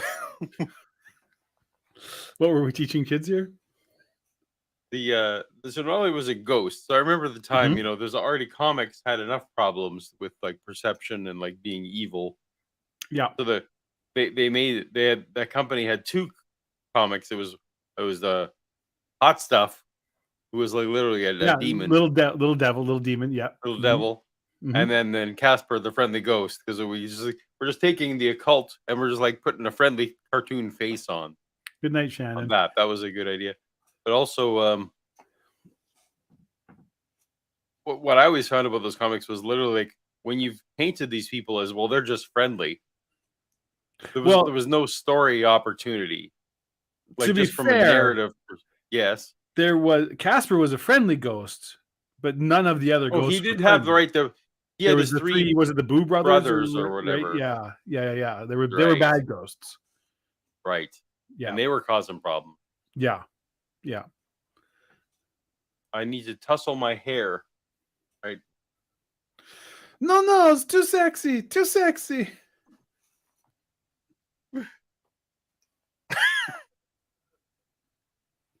But I don't know. I mean, if that doesn't Some get may you remain. I don't know what will. Exactly, right? Yeah. He's working it here for the cam. Give him My something. hair is tousled.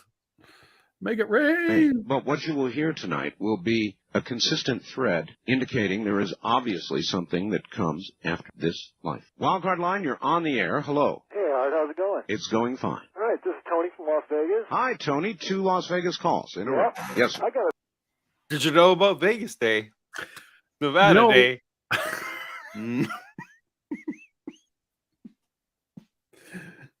I've heard that. Yes, yes. That. Yes. What were you gonna say? I don't even remember now. I think something Fair about enough. mashing a like button. I don't even think it mattered. Let's move on. couple of spine tinglers for you. Let her rip. Okay, well, there's this park outside of St. Louis called Rockwoods. Yes, sir. And it's an old miner's place, bust silver joint, you know. And we went out there one night. It's a park. It's a park for minors. I'm not sure if he means young children or for people who mine things. It could be either. I don't. It's St. Louis. He said, right? I don't remember St. Louis being a big mining town. I like the idea though that there's a park for get out of the coal mines. Yeah. Like if this was somewhere in Appalachia, right? I'd be like, okay, yeah, you know, park for miners, or you know, the coal company builds a park. That makes sense, right? But we're all sooty. Everyone's sooty at the park for the miners. It's all good. Yeah. Oh. You mean There you go. I'm not even gonna try and pronounce that. Nadimos. I think it's pronounced Nidmos. I've been. What time is it, Dave? Are we on hour 2? We are on hour 2. Yep. Okay, We're 90 minutes in. I'm staying responsible, but I'm gonna. I'm not. Thank you, Nadimus. I tried responsibility once. It didn't suit me. Oh God. Yeah, why do you keep doing tequila shots, man? Like, fucking worst.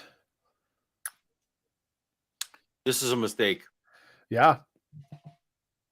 All right. You're not supposed to. Of course not. But we do, just to have fun as teenagers. Of course. And we were sitting down, just relaxing, enjoying ourselves, you know, just because it's scary out there, you know. It was around Halloween, too. Mm-hmm. But we looked over, and there was nothing. It was dark. Would you turn your, before you go on, would you turn your radio off, please? It's okay. Yeah, hold on. Yep. Someone remind me when the stream is done. For those of you, one of you needs to be designated. I almost made a very inappropriate joke right there, but we will just move on. Fine. Hold on. Oh, yes. I'd rather hold on than have the radio going. It's simply too confusing for all concerned to have it going on in the background. So have it close so you can turn it off right away when you get on the air. Yeah, I'm here. All right, sir. Go ahead. And the skyline you could see because there was enough moonlight. It was very dark everywhere else, though. Sure. Like within the valleys and the tree line and all that. Right. It was just darker than all get out. And some dogs and other animals seemed to be barking. There was dogs barking, animals in the background. Over the hill, they had like a miniature zoo there at this park. Had like timber wolves and whatnot in it. And they were all barking. And the neighborhood dogs that were outside of the park limit, you could hear them too. They're all going wild, all going crazy. I think animals sense things. So we were kind of concerned about that. Like, what are they? That's hard to dispute. I can't see anything else that possibly could have gotten them riled up other than a ghost. No. Only ghosts. I'll tell you what it was, Paul. It's one of them bee witches. Bee witches? Oh yeah, yes, they control the bees. Yeah. You control the bees. Out here? Sure. Or what's disturbing them? Yeah, right. And then a light came over the top of the hill. We thought it was maybe one of the, searchers or whatever. We assumed that there was somebody out there making a ruckus near us because the dogs were so close and they were barking very loudly. Yes. This light came over the hill, and we thought at first, hey, no big deal. It's just maybe a park ranger. It could be anything. Sure. We thought it was a flashlight, initially. Well, it was coming down the hill, and it seemed to be passing through the trees as if it was, down like about the size of a man. Right. He'd be walking. Right. About 200 yards. Okay, so far we have a flashlight, roughly the height of a man. Mm-hmm. Hold on to your boots. This is going to be something. About 100 yards away on the valley hill. And he was coming down kind of slowly like a man walking. Yes. The light was about the size of a basketball, we started to notice. So we figured, hey, that's a pretty big light, This guy's got a big light out. Yeah. And we were getting concerned maybe we should get up, us out of the park if it's a park ranger, which we weren't sure of. When it got to the bottom of the hill, the dogs were still barking, needless to say. And when this guy got to, well, we thought... Needless to say. Needless to say, and yet I said it. Because it's the man with the basketball light walking down. The man high thought it was a guy. basketball light. Got to the bottom of the hill, the light went off. Then it came back on. And we figured, what's he doing? He's trying to scare us out of the park or something, just playing game. Then it started to generally go back up from where it came. I noticed something strange about this light, though, when it came back on. It was going back up the hill, same Other than its basketball sizedness. kind of way it came down. It was pointed towards us because it wasn't getting it was pure round. It wasn't elliptical. I understand. And so it was... So it was basketball sized and basketball shaped. Paul, I'm trying to hear this man's gripping story. like maybe facing us, or it was three-dimensional. So what do you think it was? Well, when it started going up the hills, I noticed another thing. There weren't any trees passing by it this time. So it had to be above the tree line. Well, we didn't figure that out really right away. It was Michael Jordan. This is the worst ghost story I've ever heard.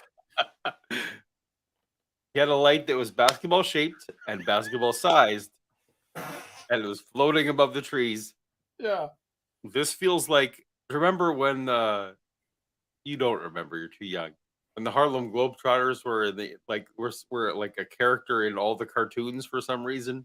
Yeah. Yeah, that's what this feels like. How young do you think I am, Paul? I do remember that. Well, you were watching reruns then. Because That's we probably were true. just not thinking things like that. When it got to the top of the hill, it didn't go over the ridge like it initially appeared on the ridge, but it went above the ridge. You could see the skyline, the stars in the background. It was about the size of a basketball. It went up slowly as it walked up, went up the hill. There's nothing around the light. The light did not blind you like a normal bright light that would. This is Michael Jordan. If this isn't Michael Jordan in some way, this is just St. Louis, over the isn't it? moonlight. This isn't Chicago. ET He's style. in. It was. Was it? That's I thought it was St. Louis. He said. Yeah, well, St. Louis is a little far away from Chicago to be like Michael Jordan flying over the moon, ET style. Would be facing you. So what do you think it was? It stopped. Then it took a right, and it started to move slowly, like a monster light, and it moved on. When it did that, we all got up, and we took off running to the car. Needless to say, we got the heck out of it. That's one story, and that was, that really got the hair on our back. So you have no idea what it was? I assume it was an entity or a ghost, but I'm not a big ghost believer, but now I am after that. And another incident that I had, that this one's really brief, I'll make it really brief. There was a lightning strike out one day during a storm out in front of my house. Mm-hmm. The lightning was it was a loud crash, and I ran out of the room, scared, out of my wits. But before I ran out of the room, a small piece of the lightning, I forget what they call it, it's the physics of lightning, a small piece of the lightning came off and hit the lamp.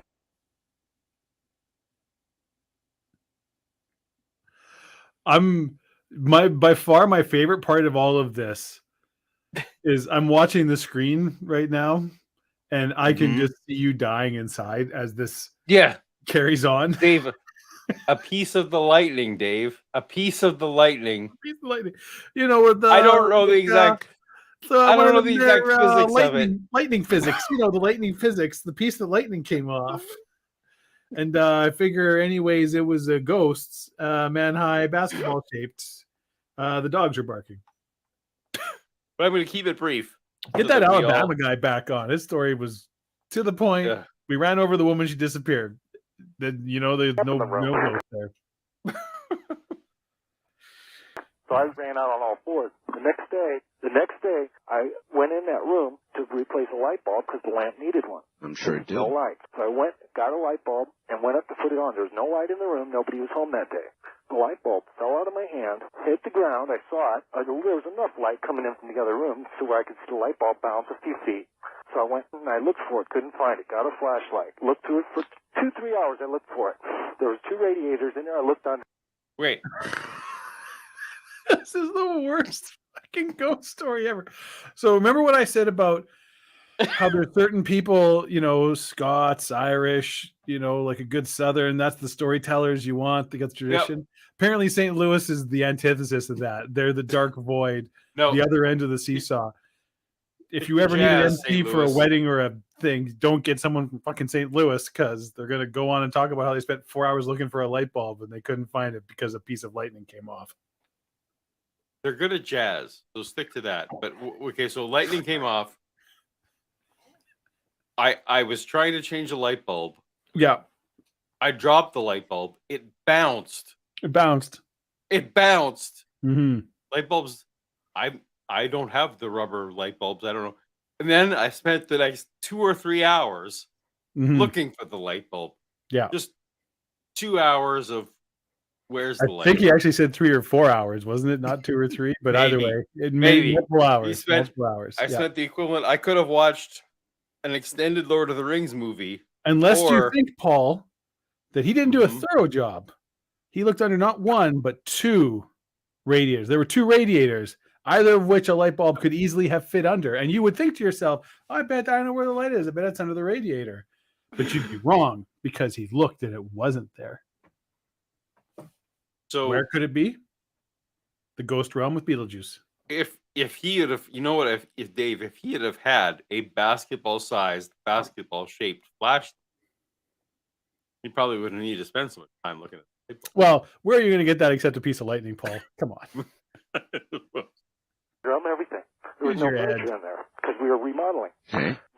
I thought somebody was playing a trick on me. So when I finally found the light bulb, and there was nobody home, it was jammed behind the radiator amongst the paneling that covers the radiator, and I checked it out, and there was no way it could have rolled under. The space underneath the radiator was not big enough for a light bulb to roll under. It was physically impossible. I've got you. All right. Well, maybe it was some sort of force that lingered from that branch of the lightning that you talked about. It's hard to say. It's really hard to say. West of the Rockies, I feel like even Art.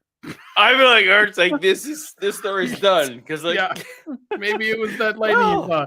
Anyways, west of the Rockies, please fucking save me from this. Sometimes bulbs just fit in spaces that are too small to fit a bulb. Yeah, just Art hardcore. That's done. just Next. Yeah. Cheers to you, Art. I miss you, buddy. Oh man. That was well, that's what happens when you have live radio call in, Here's another thing. A lot of people, so up until the very, very end of his run on Coast to Coast, there were no call screeners on Coast to Coast AM. Okay. So it was you just called in. If you got in, like Art had no clue. There was no call screeners, there was no pre thing. You just got in and yeah, I guess that was he just called it out. Like west of the Rockies, east of the Rockies, first time caller line, just boom. Yep. So he doesn't know what these people are going to go off about. Yeah. Exactly. Okay, so west of the Rockies, let's keep going. West of the Rockies. Hello. Hi, good evening, Art. Good evening. This is Chris Ceta. Hi, Chris. And I'm calling to tell you about an incident that happened when I was a teenager. About a sophomore in high school, my mother was teaching in a little town called Midvale, Idaho, between Boise and Moscow. Sure. Up in the mountains. And when we got up there that year for her to teach, there was no place for her to rent. But this big old house on a small farm with a big, long horse barn. And this was a very strange house.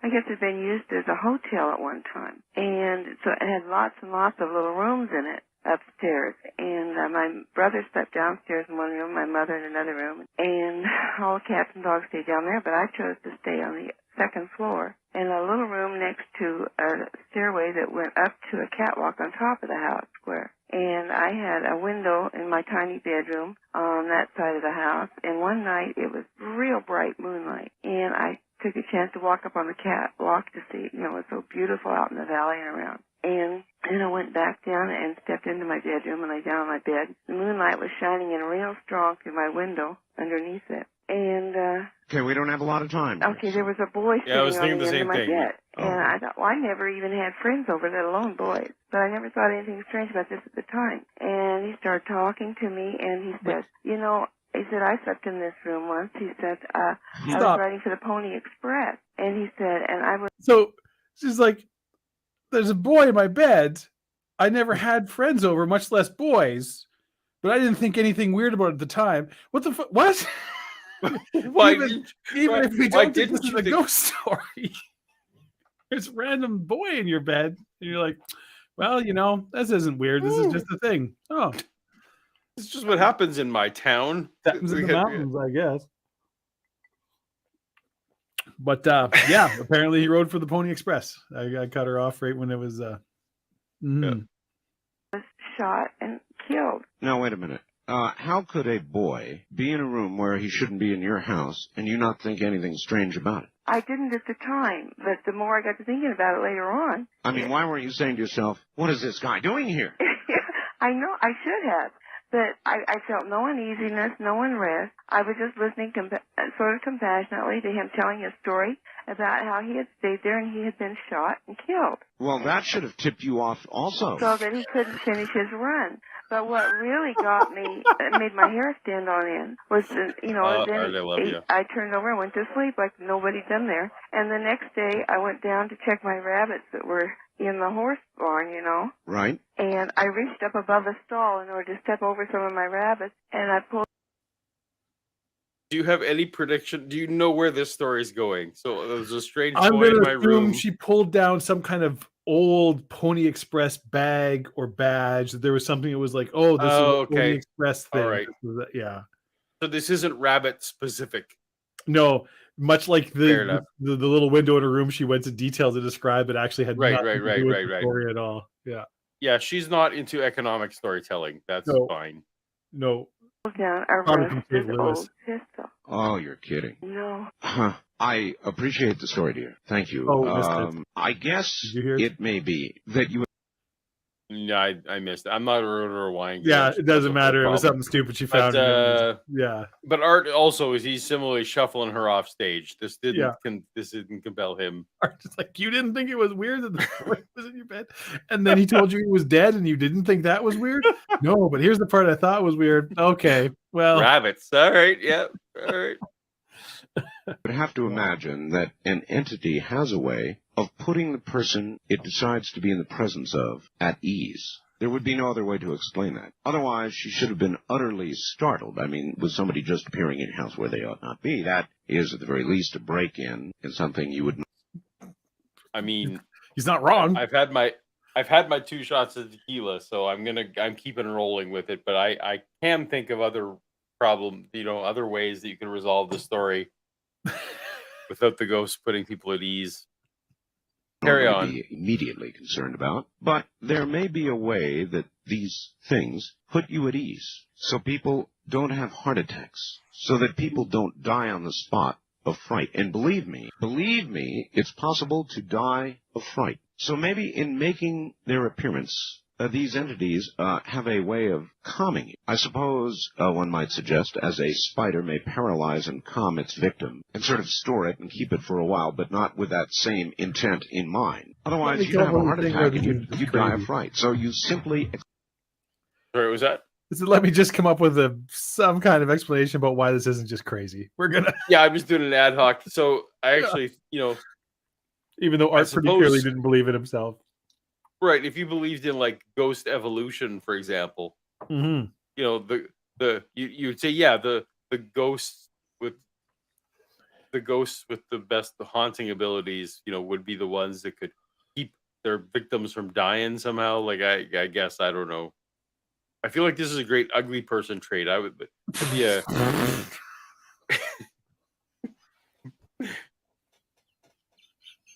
Like for someone like me, not someone as handsome as you, Dave. We can't all be as handsome as you. And I know you don't understand, but some of us put forth a weird vibe to people. Our appearance is so unsettling. We need some sort of psychic vibe that just puts people at ease. Right? So don't you think that sounds like a Doctor Who plot? That sounds like a Doctor Who I guarantee it has episode. been one at some point. Yeah, yeah. That's what that is. Okay. Did you see the new special, the Doctor Who special? I did not. I don't know how much we want to get into this. I have not. Fair I enough. know of it. I know what happened. I have All right. Well, we'll talk about it offline. In a number of years, but I do keep up on it. All right. You got me hooked on Doctor Who, so you can't just be abandoning it. It got so bad, but maybe I should come back because I do like the people that involved, and I don't want to derail this into a Doctor Who conversation. Or maybe we do. Maybe this is show where you and I talk about whatever we want, and everyone can be along for the ride. But what I will say, so you heard that Disney is now the official home of Doctor Who going forward. Disney Plus. I did not know that. No. I assume like in North America or whatever, where they're the streaming. So everywhere in the world except for Great Britain, where BBC still very firmly. If you want to watch Doctor Who going forward, not the last episode that just happened, but everything going forward, you'll have to watch it on Disney Plus. And it sounds like you're not airing it on television anymore. It's only going to be on Disney Plus. Yeah, like it's literally like it's going to be just that's the only place you go. It'll be Disney Plus exclusive. But they put forth money. Yeah. And so I'm cautiously optimistic that with money, the latest twist could actually be more than just like a 60-second funny joke. I know the answer to that question. I don't know if you want me to tell you or if we want to say it on. Let's not ruin it for the audience because I kind of feel like I do know the answer as well. But anyway, the answer is yes. It's not just a 60-second. Yeah. Thing. Yeah. But it is not a long-term thing either. That's my estimation. But it also is just I think it's kind of cool that Disney's taking its first time it's licensing some other property that they don't own to be on their streaming service. Doctor Who was the recipient of that honor. Accept it and listen instead. On the first-time caller line, you're on the air on Ghost to Ghost AM. Good morning. First-time caller. Here we go. How are you and where are you? Hi, I'm Laura from Coolidge, Arizona. All right. Welcome to the show. What have you? Oh, my friend told me this story. It happened about 7 years ago. She was sleeping with her husband, and her husband was a Native American, and they're kind of spooky or something. But anyway, they were sleeping.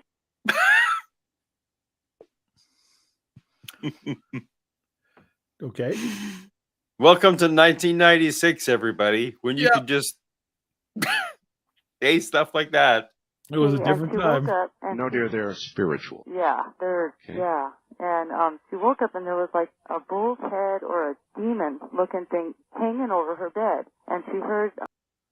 It was either a bull's head or a demon. Doyle's fallacy. A voice coming out of it that was not English. She couldn't understand what it was saying, but she was petrified. She said she couldn't move at all. And the bull was the bull was talking, but it wasn't English. Yeah. I'm just recapping. Yeah. And after a little bit, she was able to move. And she looked at her husband, and his mouth was mouthing the words. And the voice was coming from his mouth. So finally, she was able to wake him. And when she woke him, he jumped out of bed. Yes. Told her that the devil. Wait. Okay. So I will. This is what I'll say about this. This is the first sort of genuinely, if you get over how horrible this person is at relaying this information, genuinely spooky ghost story we're hearing tonight. The situation. Because there was if you take the situation as described as true. Right. So she's sleeping with her husband, which I understand is not like that's not salacious. That's normal. It could be sleep. She described it strangely. You're right. Yeah. So she's asleep as she normally would be with her husband at her side, and a bull/demon started talking. And whatever the bull/demon was saying, her husband was mouthing along. Yeah. So if you close your eyes and imagine this scenario, right? So a woman wakes up in bed at night. It's dark. Moonlight's pouring through the window. It's quiet. There's some thing above the bed, a la Ghostbusters. But this thing is not a beautiful woman in a flowing white robe. It's some sort of half beast, human, bull-headed demon. Can't describe it. Something beyond human expectation. It begins speaking in a language I don't understand. It's not English. It's a voice I can't make out. I turn to wake my husband, obviously scared that this is happening. I see his mouth's moving echoing whatever this creature is saying, in the bed above. If you picture that in your mind, I'm like, this is something you could see in a horror movie. This is, like legitimately a for sure, spooky kind of story. So, anyways, there we go. That's all I'm saying. The Was most after ghosty her. ghost story And, we've heard yet today. She told him that she saw it. So I guess they got a little bit of sleep that night. Well, maybe spooky is a better word, actually, under the circumstances. That's really strange. So either he was possessed by or projecting that entity. Something happened, but that's not it. So the next day she went to work next door for an old folk, cleaning his house and stuff. And he I do enjoy her spunk here. She's like, no, Art, you're missing the point of the story. Let me carry on. I know this is your show, buddy. Yeah. I mean, you're interrupting me. Yeah. Oh, I'm sorry. Were you there? Did you see the giant demon be a... Well, then I guess you should finish the story because you know what happened because you were there. Carry on. Oh, you weren't? Oh, I guess I'll finish the story then. All right. This woman is my favorite caller so far. went to work when she looked out the window and her trailer was on fire and it burnt to the ground. Oh my God, really? Yes. I have the picture and the paper and everything. It came out in the paper and they said it was an electrical fire. But, oh, okay. To be fair, the trailer burning down isn't the part that I would need corroborating evidence for. Yeah. It would be you had a bad dream and then your trailer burnt down. The end. They put another trailer on that property, but they had the witch doctor come out and bless it. I wouldn't rebuild on that property for all the tea in China. No, I wouldn't either. I wouldn't either. My hair stood up on the back of my neck last year when I was listening to your Halloween show, and a lady called in and described practically the same thing that she had told me. And boy, I didn't sleep at all that night. I was straight up in bed and... Well, there's a good reason for that, you see. That's because these things are real. Oh, I knew when she told me, I knew she was talking. Oh. Mm-hmm. If you say they're real, Dave, if you say they're real, there's something wrong with me. Well, yeah, I mean, anyways. I mean, I understand that there's teams of therapists on hand, ready to go. Probably not in Canada. Ready to make me some kind of case study for what's wrong with me. I understand that. Mm-hmm. Paul. Yes, Dave. Zombies are real.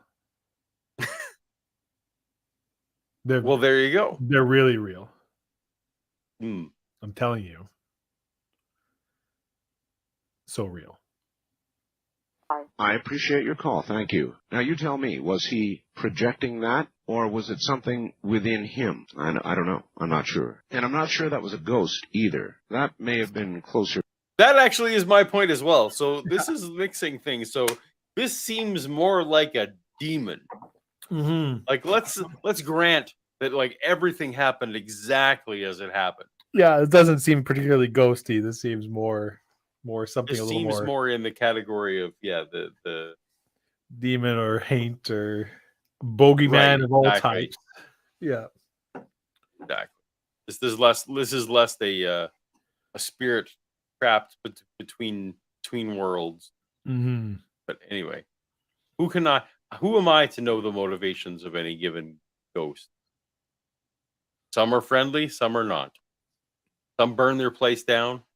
To be fair, didn't speak English. Maybe it was trying to warn him, hey, some jackass is burning your trailer down. You fuckers. Actually, that may well be. Sure. Or like, hey, you know what? You didn't use a certified electrician to...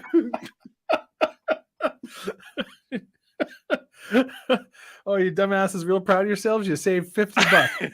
I hate to tell you, but this is, the amplitude, the amplitude that you've allowed on this circuit is you got way more plugged in here. That's a 15 amp breaker, man. You can't plug enough into that. If only I spoke English, then I could have warned you properly. To pure evil. Wildcard line, you're on the air. Good morning. Hi, Art. Hello. Hi, this is Diane in Hansford, the one with the frog story. Oh, yes, Diane. Welcome to the show. Well, hello. I have two really good... Wait. That conversation implies that we are missing that there's some kind of established frog story. Yeah. which Art may or may Damn not it, I wish- remember because he definitely gave a kind of like, oh yeah. Yeah. There's some story that she thinks is so well known that just describing it as the frog story, or that she called in like some previous episode and told them. Forget that frog story in one with the Exodus. frog You heard story. that one in the Bible where they had the frog story? That's nothing. That ain't nothing. Someday, Paul, we got to give me your two wisdom tooth story. I got a story. Hey, yes, we got to listen. There's a famous episode of Coast to Coast called Mel's Hole, and it's this guy ended up being a guest on the show several times, but he started off just calling in and telling about how there is a hole on his property that's perfectly round and seems to have no bottom, and you can hear things coming from it. His name was Mel. That's why it's Mel's Hole. Mel's Hole. And he ended up, like I said, becoming a guest brought back on the show several times. I don't want to get too much more into it because I'm all in on the eventually let's get to the Mel's it's Hole. one of the most famous episodes of Coast to Coast, Mel's Hole. Yeah. Anyways, there's also something we might actually get into. I can't remember his name now. There's a guy, he was an exorcist, but he was a priest who was famous. He was on the show like 25 times. Or the father something whatever. We might do some of his at some point if we can find some of them. Okay. Well, yeah. So Battletoads was a terrible game. I don't like saying interestingly before a comment I make, so I'm going to retract that interestingly. But Dave and I are somewhat at the constraints of which episodes of Coast to Coast that the official site is willing to post up, because they are incredibly aggressive about copyright, stuff like that. And even when it goes so far to the less reputable dark webby type situations, they just old episodes of Coast to Coast for some reason are like almost like national secrets in its own way, and in the way that they're guarded. Yes. Hopefully we can find some Mel's Hole. Yeah, I haven't looked for that one but I should, because that would be so far we've been. That'd be one to add to the list. That'd be one to add to the list. Yeah. We've been trying to stick to officially available episodes so far, but we're not. And we have been trying to find episodes that somewhat at least fit the theme of your channel. Yes. Well, we will see. And if you like this series, let us know, because we are trying to decide, how the series should progress. So you let us know. Are you wanting to stick to the religious stuff, or are you interested in what's happening? Come at us in the comments. That's right. Let us know. Ghost stories. One that happened in a small mining town in Ohio when I was a child. My aunt and uncle had rented a house. The old man that had lived in it was sent off to the nursing home against will and swore that he'd be back. Well, he died in the nursing home. They moved in. Strange things began to happen. They would smell cabbage boiling. They would hear footsteps going down the hallway, and the toilet flush in the middle of the night, and of course no one was there. Well, I went over to spend the night with my cousins, and my girl cousin and I woke up in the middle of the night to find two greyhounds standing in the bedroom with their leashes sticking straight up in the air. Oh, that's bad. We were like 5 or 6 years old. Very bad. That's a good ghost story. Yeah. I like that one. Yeah. I got two Dobermans in my I was starting to get a little bit angry that like no one was there except for my cousin and her like sister and like all the people who were in there. Yeah. But the Dobermans with the collar standing straight up. That's pretty good. That's Ghostbuster Gozer vibe right there. Yeah, exactly. Yep. So I left. I wanted to go home. What transpired after that was one night my aunt was bathing one of the children in the kitchen sink. She looked out the back door, and there was a man standing there. She kept calling to him to answer her. He wouldn't answer her, so she went and got the shotgun and fired point blank through the door. Well, the neighbor guy came running to find out what was going on, and of course there was no one there. When she gave the description, he described it as the old man that lived there. The next day, my aunt, why she didn't leave, I don't know, but the next day she had made the comment that was going to go out and pick the grapes that were on the vine. Yes. And make some jelly. So she got up bright and early to go out and pick the grapes, and they were all withered on the vine. They moved shortly thereafter. I don't blame them. Thank you very, very much for the story. Wait, yeah. That St. Louis guy could take a lesson. This is a good ghost story. This is a good ghost story. So, but okay, so I got scared by something. Something was there. I fired my gun. I didn't open the door. I fired my gun through the door. Yeah. The next morning, the grapes were withered. Yeah. Therefore, ghost. I mean, everything together. Well, you pissed the ghost off, and it, fucked up all your grapes. That's what they do. Oh, that's what they do. We all know that the classic lore about ghosts is they will wreck your produce. No, I mean teetotaler ones. Yeah. If you shoot at them. If you shoot at ghosts are. Yeah. Ghosts are very offended by.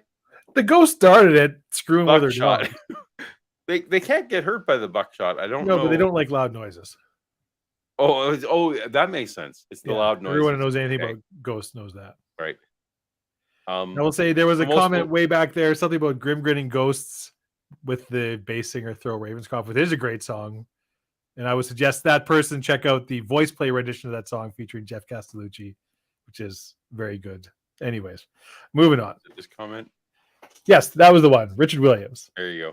Everybody should check out the voice play YouTube video of that song with Jeff Castellucci. It's a really cool video. But not right now. That'd be when the stream is over. It's way more interesting than anything we're doing here. Just go. Just do that. We cannot. There's at least 15 Oh shit! I'm sorry, more Soap. interesting No, things stay here. Watch this. Bye, Soap. That's right. I'm willing to say that I'm good at YouTube. There's at least 15 things that are more interesting than what we're doing right now. Yeah, name 5. It's easy to say, if I was so scared by something that I would pick up a shotgun and fire blankly through a door, I'd be the hell out of there. But in reality, we have lives, homes, apartments, places where we live, and deposits, and the real things of life, telephones, mail delivery, a million things that tie us to a place. So what we tend to do is rationalize what has occurred, explain it away in our own minds, so we don't have to do what we really think we ought to do, and that is get the hell out of there. That was the telephones. It's like, oh, we got jobs, rent, mortgages, telephones. It's like, well, there's drive-bys in this neighborhood all the time, but I do have a telephone, so I have this obligation to my telephone. Yeah. I mean, if you call, it's going to take him at least 10 days to get somebody to disconnect the service. I mean, this is me and the ghost. This is 1996. It's before. Yeah. This is before even like Star 69 didn't exist at this point. No. This is just straight up rotary dial.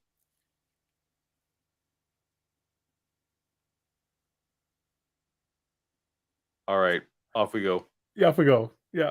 Of there. On the other hand, 2 or 3 experiences may be more than enough. You might rationalize 1, but not 2 or 3. East of the Rockies, you're on the air. Good morning. Good morning, Mr. Bell. Hi, where are you? I'm in Canton, Ohio. My name's Adam. Okay, Adam. Happy Samhain, by the way. Thank you. I don't... Happy what? Whatever. All Hallows Eve? I don't know. Okay. I don't know if this is going to be a real exciting story, but it's a real one anyway. That's what counts. Yeah. I remember this distinctly despite my age. I was only 5 years old. I was asleep at night, and I just woke up, and I really don't know why. I just, for some reason, just got up, and I was awake as if I'd, gotten up on a regular morning. That may be a big deal when you're 5. When you're a little older like me, then just waking up randomly is not like... I'm not... Yeah. Hey, Dave, let me tell you. We call you. Hey, I woke up for no reason, man. Okay. That's the end of the story. Just woke up for no reason. Oh, sure. And I had lived with my grandparents. In was the same this home. the middle of the night when you woke up? Yeah, actually. Okay. It was more toward the middle of the night than the morning, and I got up. And I just, didn't know why. I looked around and I couldn't find my mother or anyone around. I went through the house and finally found all of my family members for some reason, and it was odd them being there that night. And they were all sitting around, and they all seemed really sad. And I asked what was wrong, and no one would tell me. So I got a drink of water like a good little kid and went to bed. And when I was asleep, I was trying to go to bed. This is basically the Cindy Lou Who story. Mm-hmm.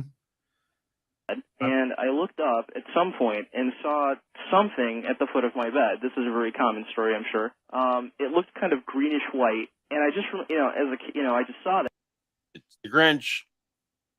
And I just, got scared and just put the covers over my head. Natural reaction. And just sat there trembling. Yes. And, and then, as I started to calm down, I realized it looked like my grandfather for some reason. So I, peeked back out after a couple minutes, yes. and there was nothing there. So I just figured, I was a little kid, I was tired, I just went back to sleep. So I woke up the next morning, and apparently what had happened is my grandfather had started feeling chest pains. Oh. And he had gone to the emergency room. Your grandfather. This is much better than if your grandfather was just creepily in the corner watching you sleep. Watching you sleep, yeah. That's where I was worried the story was going. Had been in the house or not? He lived with us. Okay. Both of my grandparents. I see, all right. And he had gone to the emergency room. He had chest pains, and he didn't want to go, but my grandmother got him to go. Sure. And he had gone down there, and he was in the emergency room, and it was his time to come up. And apparently he felt someone else there needed help more than he did. The person obviously was more ill. Yes. So he had them go ahead and go through. And finally, when they got to him, you know how things are in an emergency room, he walked in, and as he was walking in, he collapsed, and he was dead. On the spot. On the spot. So. Well, he came to see you. I apparently. Yeah, he came to see you, sir. I appreciate the call. Thank you. He came to see you. There's a million stories like that. As you look into the question of whether there is life after death, this is one of the most repetitive kind of stories you will hear. Relatives, loved ones, family will die suddenly, and those close who had no idea that they were even in jeopardy will see them because they will come to visit one more time. Proof? Something you can scientifically lay your hands on? No. Enough stories so you can believe it is true? Absolutely. West of the Rockies?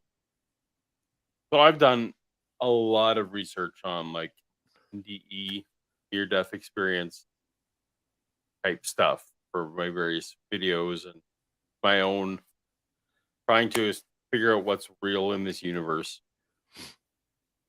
I will say that if one can believe the stories to be told, what is quasi-interesting to me, and I might be canceling myself with this admission, whatever. It's ghost to among ghost. Ghost to ghost. Among the categories of the ones that are interesting to me is the people who, I'm not interested as I found out my grandfather died, and then the next day, yes, I had a dream about my grandfather. That's not impressive to me in any way. But the ones that are I had this dream about my relative who I have not spoken to about, and then after I had the experience, then I found out that they died. Right. If I can trust that chronology, and I'm not sure to what extent I can trust that chronology, that is at least interesting data to me. Yes. That's what makes a good good ghost story, right? The kind of thing. Right. It's or whichever compelling, right? Where you're you have or for you, this is an ordinary day and this strange thing happens, but it's not. It's only when you get the context of of events that you weren't aware of, and then you're oh, well, this takes on an entirely different meaning because of, when I was seeing it was within minutes of this person passing or whatever happening, or their heart had stopped or whatever, that kind of, yes. I get what you're saying. Right. And of course, I'm not in any way, I'm not handing in my skeptic card and saying there's not a million reasons why you might be thinking, or right. You might be thinking of your grandmother, whether or not she's dying or not, and the confirmation bias within and all those kind of things. But at least for me, those are interesting. That's in the category of interesting versus the other. So good job, caller. You're on the air. Hi. By the way, I don't know I'm if you calling noticed, from there are Wenatchee. people in the Well, chat what? plugging your recent video you and AJ did on, Oh, okay. which Well, was a very good unfortunately, video. I will straight up plug it. If anybody hasn't seen it, you should Oh, go did watch you that watch it? video. I did, Okay. absolutely. Yes. I don't, You know, real talk go ahead. time. I don't watch most of Paul's videos. I just kind of keep living my life. But I watched that one and I enjoyed it very much. Yeah. It was Well, fascinating. enjoyed is a and weird just- word. So enjoy is not, it's finding it endlessly fascinating. You're just like I'm always fascinated with the capacity of people to just the rose-colored glasses blinders thing where you're just like, you know, and I'm not going to get into politics, but you see it in politics all the time where people will just be like, well, not all the other stuff. This is they're good for this. And it's just like, what, why don't you understand that this person who does these things, like this is who this person is. This is who this person is. This isn't some different person doing these things, pulling these manipulations, doing all this horrible shit, and then comes over here and does good stuff somehow. No, you are who you are all of the time. Anyways, it's I found it very interesting. Well, I appreciate that. Even somebody who doesn't isn't as immersed in the community as yourself and other things, and don't have, you know, like I'm aware of who, you know, like dinosaur, whatever, creation, like I know all the stuff, and I mean, the gratifying thing for me is that I've actually had a lot of shout outs from Christian groups. That's the gratifying thing, because this was like literally one of my, like, this is not partisan. This is not like, this was not a video in any way trying to say that your view is wrong, because it's not. It's just like more like, hey, you know what? I don't care what your views are. Maybe your champion shouldn't be this guy. Yeah, these horrible things are being done by this person. Right. Everybody should be shunning this person. Like, this person should be in jail. Right.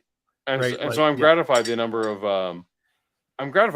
of people who would agree with him on his positions about his, you know, the age of the earth and that kind of thing, but who are like, yeah, this is maybe not our champion. So appreciate that. My mental health is also incredibly happy that video is done. I can do it only once a year. Yes. Because as you can imagine, several weeks of just deep diving into who's molesting whom or might be, you know, is it's not a burden I would personally take up. No, I think it is important work to do, and you know, good on you for doing it. But well, and thank you. I appreciate that. And anyway, yes, once a year, I'm willing to brave those, and I guess if I needed to brave those depths more often than not, I would. But I'm excited to get back to more calmer heads and here's battle of ideas. We have this for a nice after meal palate cleanser for you. You can paint your face like a half a skull, and we'll listen to ghost stories and drink.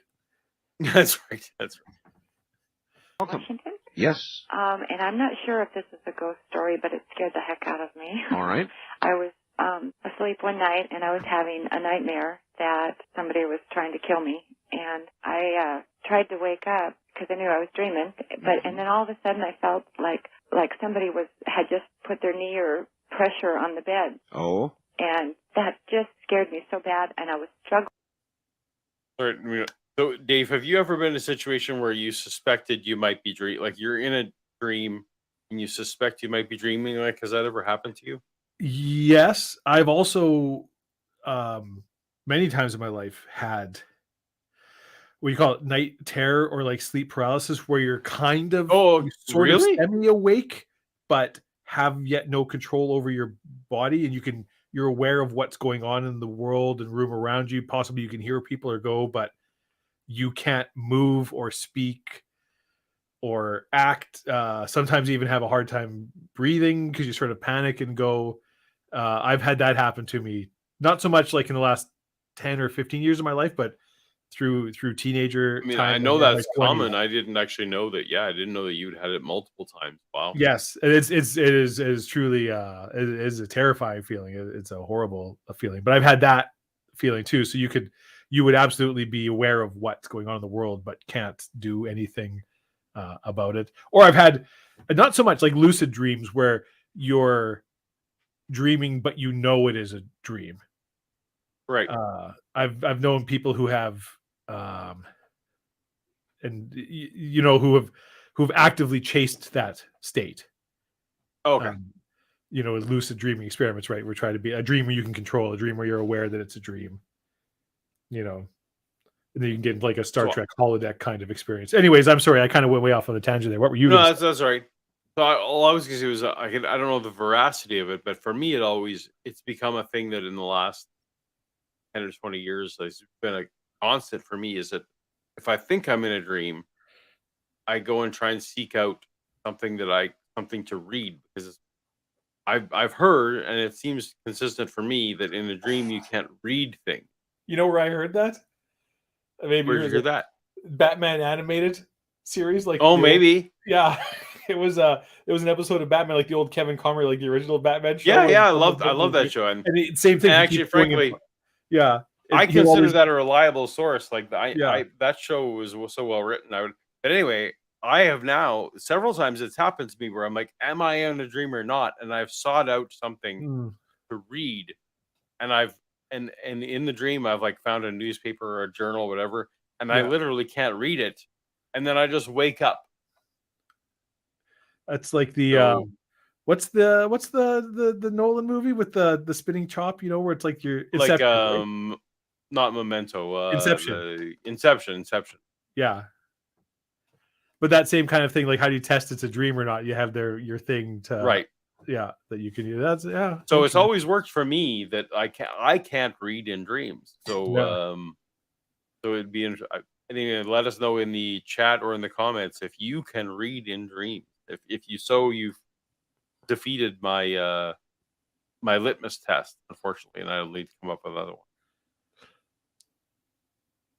Really, really hard to wake up, and I finally was able to open my eyes, and there was no one on the side of the bed, but at the foot of the bed I could see a man from the waist up, but he was in light. It was like it was a negative, but where it should be light, it was dark. And where it was light, dark, it was really bright. I've got you. And he was moving around. I could see the outline of his face and his features and all that. And he was moving around doing stuff. And all I could do was I kept saying, I don't want to know. I don't want to know. I don't want to know. And I looked over and I had turned on my light and I looked at my clock and I looked back and he was still there. And that's bad. Yeah, I know. And I went to sleep. I was hoping I would forget it, and I have never been able to forget it, but I don't know what it was. Well, how long did he remain? At some point, he had to go away, right? Yeah, it was, I don't know, several minutes. You know what? What? You're lucky you weren't attacked. I know. Because that's what it may have been. Well, do you know what happened, though, then about 5 months later? Because this happened last year. And then about 5 months later, I was sitting here in my dining room with my back to the sliding window. And I kept thinking I was hearing something outside. And I sit here with my door open a little bit to blow the smoke out. And I got up to get a cup of coffee. And I went over and I sat back down. And all of a sudden, I just thought, oh, my God, I knew somebody was behind me. And I was just terrified. I got up and I went to get another cup of coffee, and then I thought, I guess I better replace the lights on my patio. And I went out to my laundry room, which is right next to the slider, to get a light bulb. And when I reached over to turn on the light, there was a man there. Oh, bad. He had been within 5 feet of me, and the police came and they found his footprints all around my house. And I kept thinking, well, maybe it was lucky. I don't know. Creepy. Yeah, this is a ghost story. Like a crazy stalker story. Right. I feel like if the police came and identified that there was a person there, that you've got to at least entertain the idea that maybe it was not a ghost, that it was actually a dude. Yeah. Okay. Did you have any thoughts about that story? No, other than what I mean. Yeah. That doesn't. Yeah. She prefaced. I was worried when she prefaced it by, I'm not sure if this is a ghost story. I'm like, that probably isn't if you don't know. Yeah. All right. So we're a couple hours in. You still good for a little bit I'm more? Good. How good are you? Okay. Tequila shot. I am. I'm a little bit tequila shot fading. I'm not gonna lie about that, but we're good for a little while. We're at the point where when you blink, it's there's a slight delay from one eye to the next, so we might have to. Well, we'll see what the next caller brings. How it goes. I appreciate the call, thank you. Yes, creepy in both circumstances. What was that man at the foot of her bed? I don't know. But the pressure that she felt indicates that there could have been an attack. By a ghost? No. By an evil entity? Yes, possibly so. First time caller live. Or creepy. Ghosts are not evil entities. Apparently, we're distinguishing between those. He does. I'm not going to get into it, but yes, he would. There hasn't been any super chats for a long time, Timothy Harmon. Thank you. There has been. This is well pointed out. Thank you so much, Timothy. As always, you are a ghost to ghost, toast to toast regular, and we appreciate you. Absolutely. Fine, you're on the air. Hi. Hi, I'm calling Kalispell, Montana. Okay, welcome to the show. You're going to have to get close to the phone because you're not very loud. Okay, thank you. All right, go right ahead. Thank you. Several years ago. And by the way, this is very late in the show to be asking this, but how is the audio for everyone in the chat? Yeah. For for future reference, let me know if you think that if I'm too loud, I can put my ghost costume back on and muffle myself. Well, it's not so much if we're too loud, but it's tough to tell what the mix is. We might be too loud, Paul. So, well, but that would mean that we should make the other person quiet. We have Grady louder, screechy voices. I mean, we're very shrill. That's what we are. Yeah. Mm-hmm. We lived on a ranch, and we had a great big old house. It looked like almost like a plantation. We had long pillars and everything, and it was kind of scary. One night, like an old Southern plantation house. Yeah, it had the top had like 5 bedrooms. Oh, I know. I've lived in a house like that. It had an old wood stove. We had to chop wood for it and everything. And, yes. And really liked it, but it was spooky. One night, my mother had to leave, and she was going to be gone overnight. I had a girlfriend come stay with me, and we stayed up and watched TV till it was no more television, and we went upstairs. I had my bedroom upstairs. That's dating yourself. When we watched TV until there was no more television. Yeah. Yes. That is absolutely dating yourself. Yep. Yeah. I remember those days. Well, TV's just done now. So go to bed.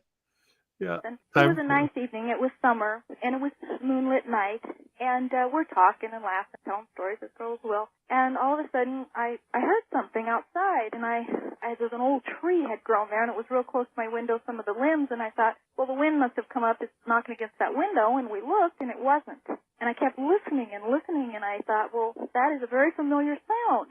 And she goes, well, what is it? And I said, oh, my God, it sounds like somebody's chopping wood. We had a wood pile right outside the house there on the back, close to the back porch. And I chopped a lot of wood, so I knew what that sound was. You bet. And we just looked at each other. We were just like horrified. And I thought, well, we've got to go see what this is, So we went downstairs, and I think she had a baseball bat, and I probably had a butter knife or something. And we walked outside this old porch, got to the end of it, and there was a very large, about a 500-gallon propane tank, a white one, at the end of this porch. Oh, yes. The sound is still continuing, only it's loud. And it's definitely something, it's chopping.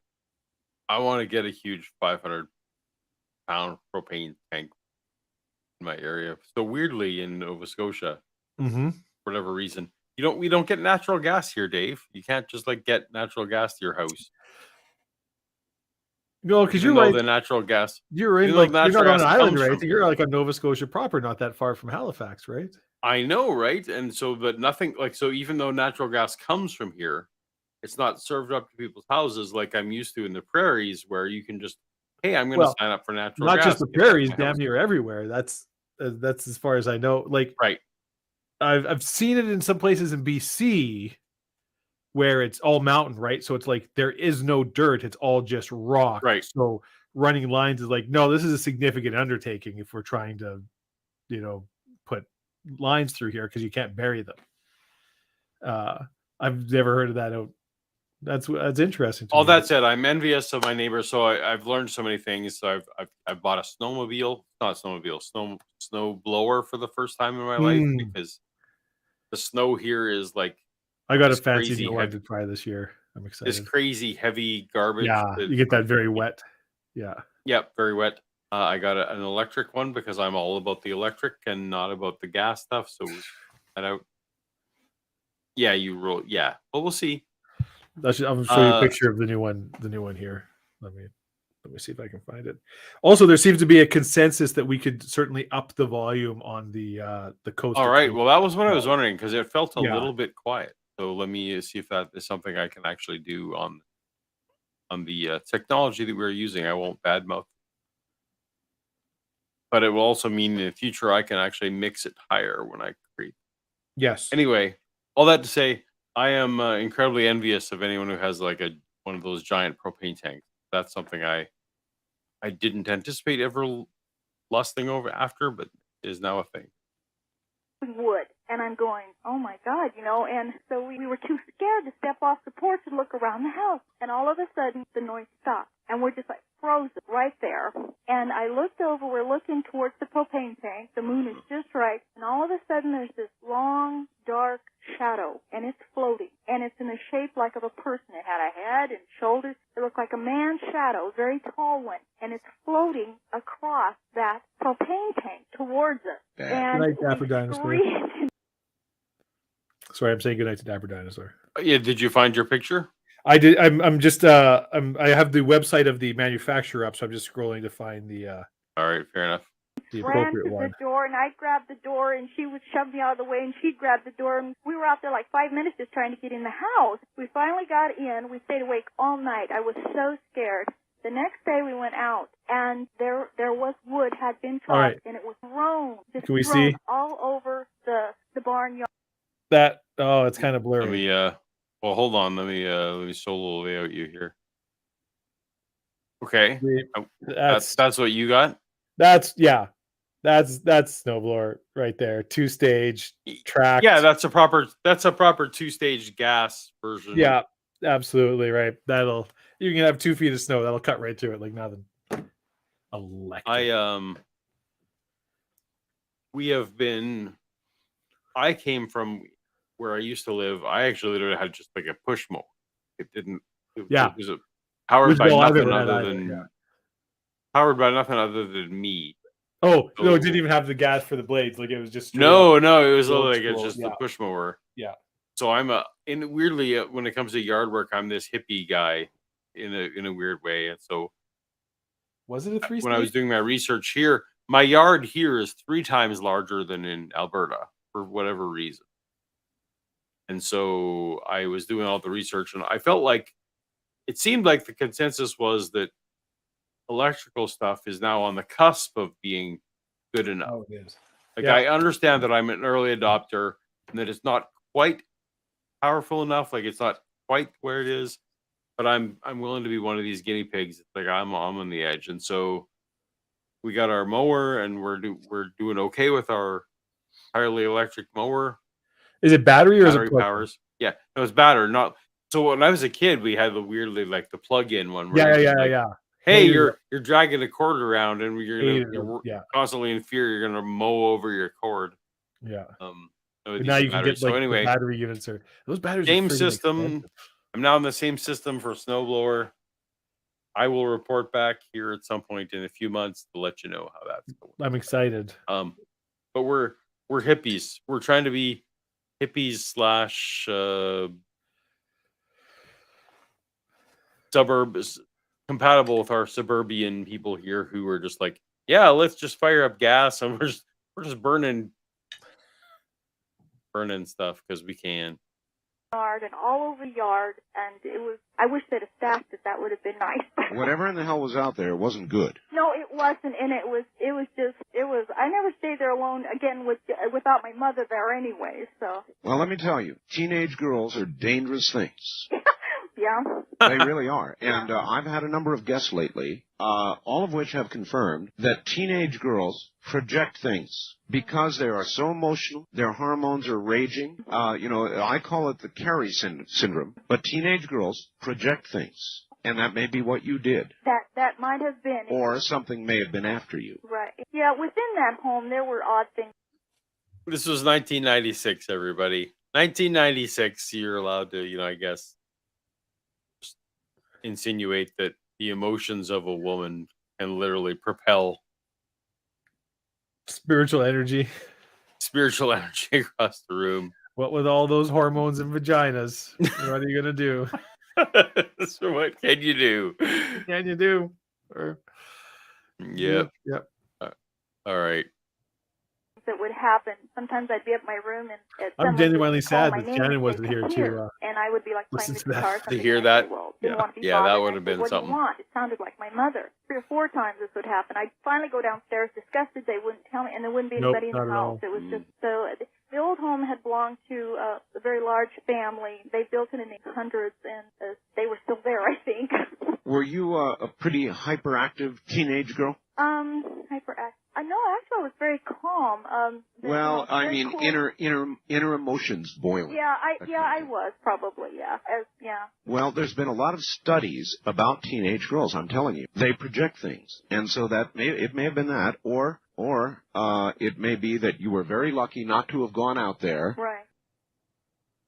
Paul, your political correctness cannot stand in the face of research and science. Teenage girls. So I want to go to Google Research.com and find the 1996 circa era of like all art. I love art. I'm sorry, art, but I'm calling your BS here. At this point, I don't think there were a ton of studies in the mid 90s of how the studies of relate the emotions. The emotions of we hooked up a bunch of teen girls, and we found out that their emotions were just too strong. And they were projected. They were literally throwing things around. A lot of people don't realize this, but Carrie is actually a documentary, and the events were filmed in real time. Yeah, like Stephen King. If you want to, I guess Stranger Things is further evidence, perhaps, of Well, so Stranger Things is a fictional tale, but it is based on true events. Yeah. Okay. In that. Teen girls can literally just project things. If you feel strong, when a teen girl feels the feelings, it's the estrogen. It manifests in terms of things being and sadly, Twilight and the Hunger Games have only excavated an already tenuous situation. It's irresponsible behavior of Hollywood once again, chasing the quick buck. Yeah. Any earlier, lest you would have been the one chopped. That's true. We thought of that. We thought, oh my God, I'm glad didn't go any further than the end of that porch. And but we were just terrified. I just stayed completely. I don't think we even went outside till the sun was completely up and it was warm. And these things impress you for all their. What's that? Don't worry about it. There's no chats there to pay attention to. Paul, just carry on. Okay. We're listening to Ghost. All your life, don't they? Yes, it did. I still remember it. I can just almost see this, You never, ever forget. No. All right. Well, listen, I've got to run. I want to thank you for the call. It has been a pleasure, and that was a good story. Thanks a lot. You take care. All right. This is Ghost to Ghost AM. It is all night long. Nothing but... All right. I feel like you should be able to do a pretty good spooky ghost voice, Paul. You got skull paint on. You're based by nature. Give me your best. Give me your best spooky ghost voice here. Come on, your best Vincent Price. Your best welcome. Oh, Vincent Price. Okay, so yeah. All right. I need something. Do we need a little tequila? Do we need a little pick me up? No, I too much of that. I think I'm now on the tail end of what's going to be acceptable for me tequila wise. I walked into a lab late one night. My eyes beheld a scary fright. An eerie sight. Is that eerie sight? I don't remember. Is the lyrics? I don't which I remember. assume is what we're going for here. Yeah. He did the monster mash. It was the monster mash. The monster mash. There you go. The graveyard smash. The monster mash. So how are you feeling, Dave? How are you feeling? I was just about to ask you that, because if we're gonna carry on for longer, and I feel fine, but all of my glasses are empty, so I am going to need to go quickly top up a little bit just to get me through the last time, unless you're fading fast, in which case, I am fading. The question is, how fast am I fading? It's quite a bit earlier for me than it is for you because that's just the way time works and geography. That is correct. Yes. Would you feel like we've shorted the audience if this was the end of the show? I mean, I feel like we would. Okay, well then absolutely. Well then what we're going to do, Dave, we're going to do this in 2 phases. Okay. I'm going to carry on without you for a little bit. Okay. I will need to visit the little ghost room when you are back. Ghost room. That's right. Yeah. So we're going to do this in 2 phases so that the audience doesn't have a lull. Yeah. Even though we have this standing. We actually have this standing by here, Dave. I don't know if you've seen this one. Oh, that's pretty good. That's right up with the technical difficulties with the drunken cameraman from the Simpsons News, that's which right. is one of my favorite. So we've got that standing by for any time when we really nobody's fading anywhere. Timothy, just relax. You're gonna. If there's an emergency, we got that. Oh wait, we got that. Timothy's, you owe us a shot. Paul. Okay, so Paul, fine. Well, I don't have a shot to do. It's like, but nobody cares about me, so you have your drink. This is what I need you to do, or I will do it. I will happily do this. Okay. You need to take that clip of Bella enjoying your delicious face salts. And we need to put Spanish Flea as a musical interlude over top of it. Now you've got your pause. That is actually would be an excellent.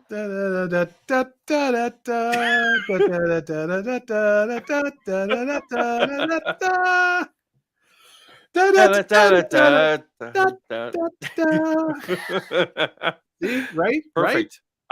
I think you're onto something. Absolutely. Stick with me, kid. I'm going to take you places. All right.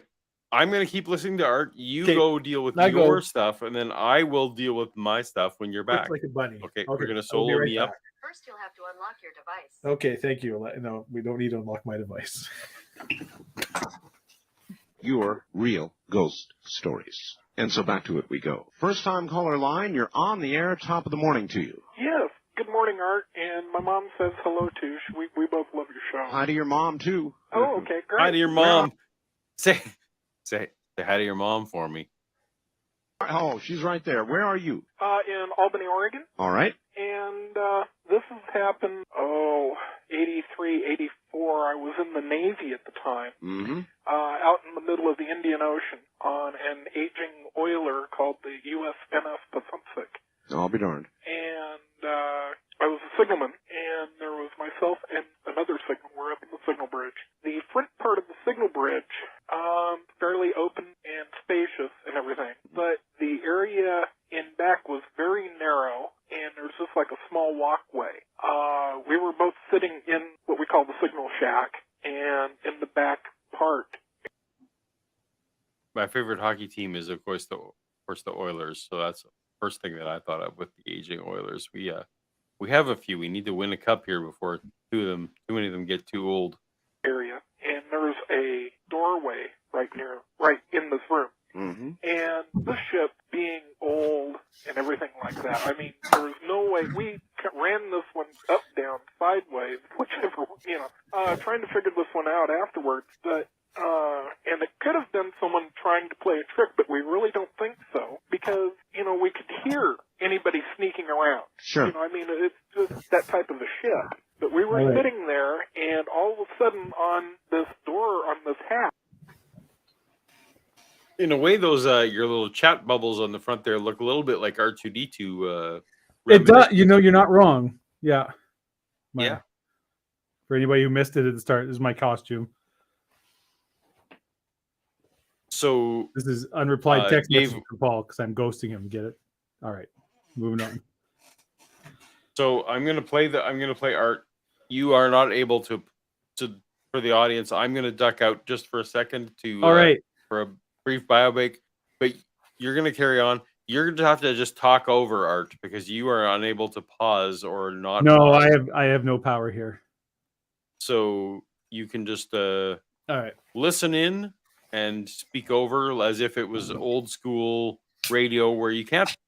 You know what, Dave? You didn't used to be able to pause the radio. The You radio did not. would just keep going. True. Yep. So, all right. In a way. We start hearing this knocking, and it wasn't none of this, friendly, hi, how are you, open up the door, let me in type knock. Sure. It was a steady bang, bang, bang, bang, and it was like, made my willy hairs stand right on end. Understood. But we thought, we opened up the door and there was no one there, and, we thought, oh, hi, okay, someone, playing a joke. Messing around with us, sure. Right. And, we're out in the middle of the ocean. It's bound to get boring. The thing is that we didn't hear anybody wandering around. We lift up on top. We weren't running around. It's the middle of the night. Well, ships are as likely a place as any for a haunting, maybe more likely than most. Well, yeah, I was also on the forest stall, and we had, there was a big fire on there. We had So that's it? That's the whole, okay. I recall. And, but the thing was that we closed the door, and after looking around, and then it was like, 20, 30 minutes later, this, knocking came back, and, we started, it's like calling out, knock it off, you guys, and it just kept on going. Of course. Very entertained by I this. ran out I went out to the front part of our signal shack and went out another access door. My other signalman, he went out the other access door. We found not a soul. And we were supposed to have what we call a sleeping mid-watch. In other words, you came back at it from both directions to catch whoever it was. Right. And the only way, if there would have been someone up there, the only way they would have been able to get off of the bridge without being seen was to jump off of the bridge. And that would have, that was like about a 20-foot drop. I've got you. So it was something, but you don't know what. We looked around. Even for something, a loose wire or something like that, we never found. Could have been anything. Dreb Cthulhu. It made for a few sleepless nights. I'm sure it did. I'm sure it did, especially at sea, which is kind of an eerie thing. Anyway, thank you very much for the call. It is a little eerie. And Funk Drag Am I muted? I forget.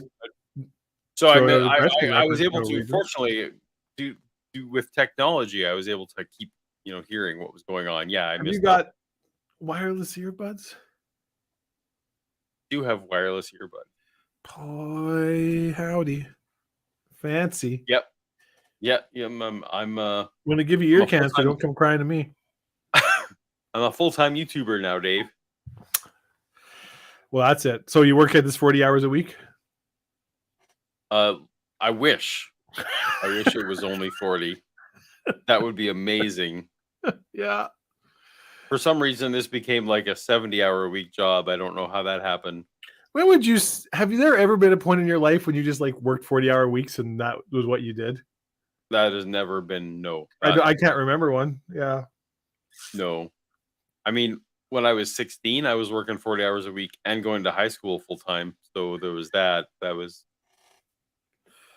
You and I are very different people in some ways. I understand. No one should emulate me. That's what we've learned. Yeah. To be at sea. There's nothing around. Or is there? This is CDC. Oh, okay. Well, I guess we're done with that. Oh, is this station identification? Wildcard line, you're on the air. Hi. Hi, is this Art? Yes, it is.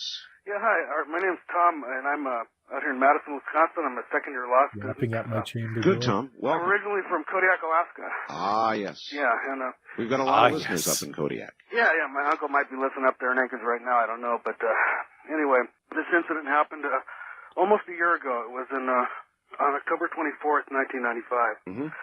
And I was at the law school. I was a first-year student, and I was talking with a friend of mine. He's also a law student. He's a minister, too. And we happened to be talking about heaven and hell and the afterlife, things like that. And that invites it. Now we're getting into my territory. Yep. It all comes around. We deliver. I'm alert now. Yeah, it was kind of odd. It's not odd. We hadn't really talked much like that. No, it's not odd. It invites it. Anyway, go ahead. Okay, so the time rolled around, and it was about 4 in the afternoon, and I went to my civil procedure class here, which is kind of a boring class. It's just how to run a trial and do discovery, that kind of stuff. Sure. I used to fall asleep in that class sometimes. Understand. And you fell asleep in your 4:30 class? That's not good. Well, he was very drunk.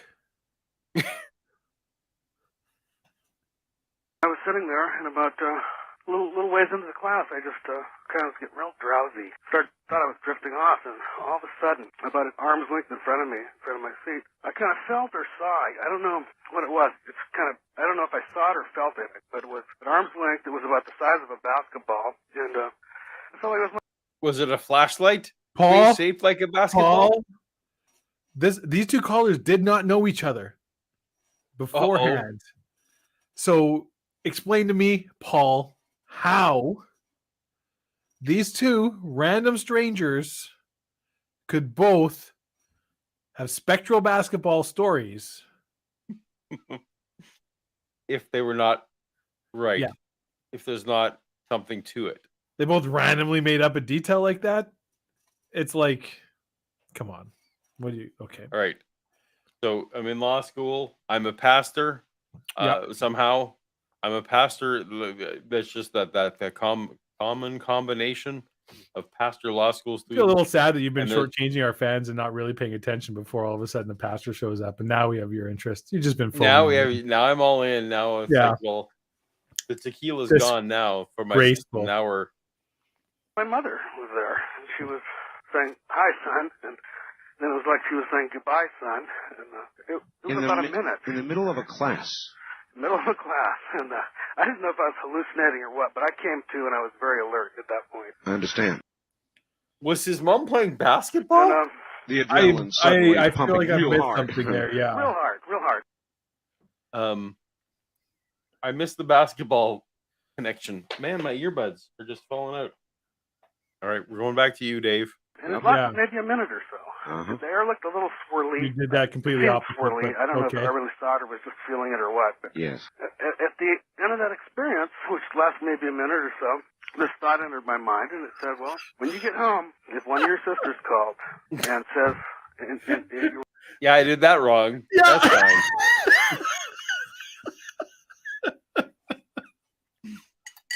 fine." Here's to you, Dave. Well, but first, here's a big close-up of me picking up my earbuds.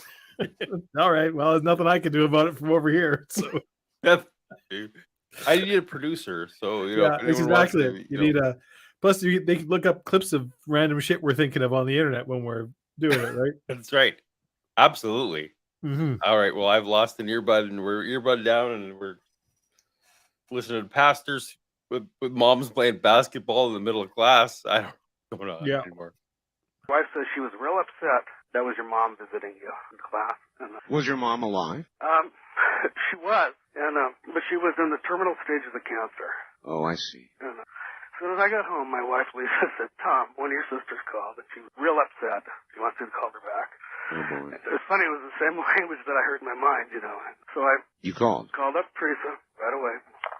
What happened, Teresa? She said, "Mom passed away about an hour and 15 minutes ago," something like that. Yep. And it was exactly the same time when you visited me in class. In the middle of. So I've heard lots of these. Yeah. And as we spoke about however many hours ago that we had that conversation, I don't to me, that's actually something. Like, it's not nothing when that happens. But if your mom was terminal, I get less impressed by it when you've known for X number of months that your mom was terminally ill with cancer. I guess I'm less impressed. I don't know. Maybe I'm just jaded. You're not, but yes, I agree with you. And it's always tough with anecdotal evidence, but you're not wrong. There are enough stories like this, and enough stories that are verifiable where somebody has talked about that is like, "Oh, I saw a vision of my mom," and there are witnesses and whatever. It's like, and then they later found out that, mom or whoever had passed away. As much as you can verify something like that, there are things that are verifiable. What it is, I don't know. I certainly don't think that. Well, what you can verify, of course, is that that person's loved one did pass away at that time. Yes. Unfortunately, what's incredibly rough to verify, and even if it was completely true, it would be rough to verify, would be that my vision that I had was exactly at that time. Yes, now, this person was anchoring it to the time when his class was being held, so at least that's anchoring it to a specific time. But can we be confident that it really was during that? I have a hard time with, like, was it really during that class? Or anyway, we're on the same page. But I'm willing to say, even as like a hardcore skeptic, that it's not nothing. It's not nothing. There's a pretty famous case of a young boy who died and went to heaven, and film crew followed him along the way and saw it. It's pretty incredible. You should really check it out, Paul, if you have a chance. Do you know what I'm talking? I can't remember the name, but there's that horrible ass movie about like some story. And the digest story that became a thing. Of was like it the one where the kid later came out and said, "Yeah, I just made this all up because everyone was so excited every time I told the story that it's like I'm just going to try and make you people happy." Yeah. Boring class. Yeah, it was an Oprah book club thing that it was. Yeah. Yes. Yeah. Yeah. Yeah, civil procedure class, and it was just. It was amazing. There's no question in your mind, is there, that was your mother? No question, because I've never had an experience like that before or since. Yeah. And it's just like she came and said, actually when she visited me, it was about an hour and 15 minutes after she had passed away, California time. I've got you. And it was beautiful, because I knew that she came. And the weird thing was, the night before that happened, I was just in terrible grief and weeping and mourning, even before she passed away. And you knew it was coming. I guess. So that doesn't help your story make me feel like it was an actual thing when you say that I was already suffering the effects of grief beforehand.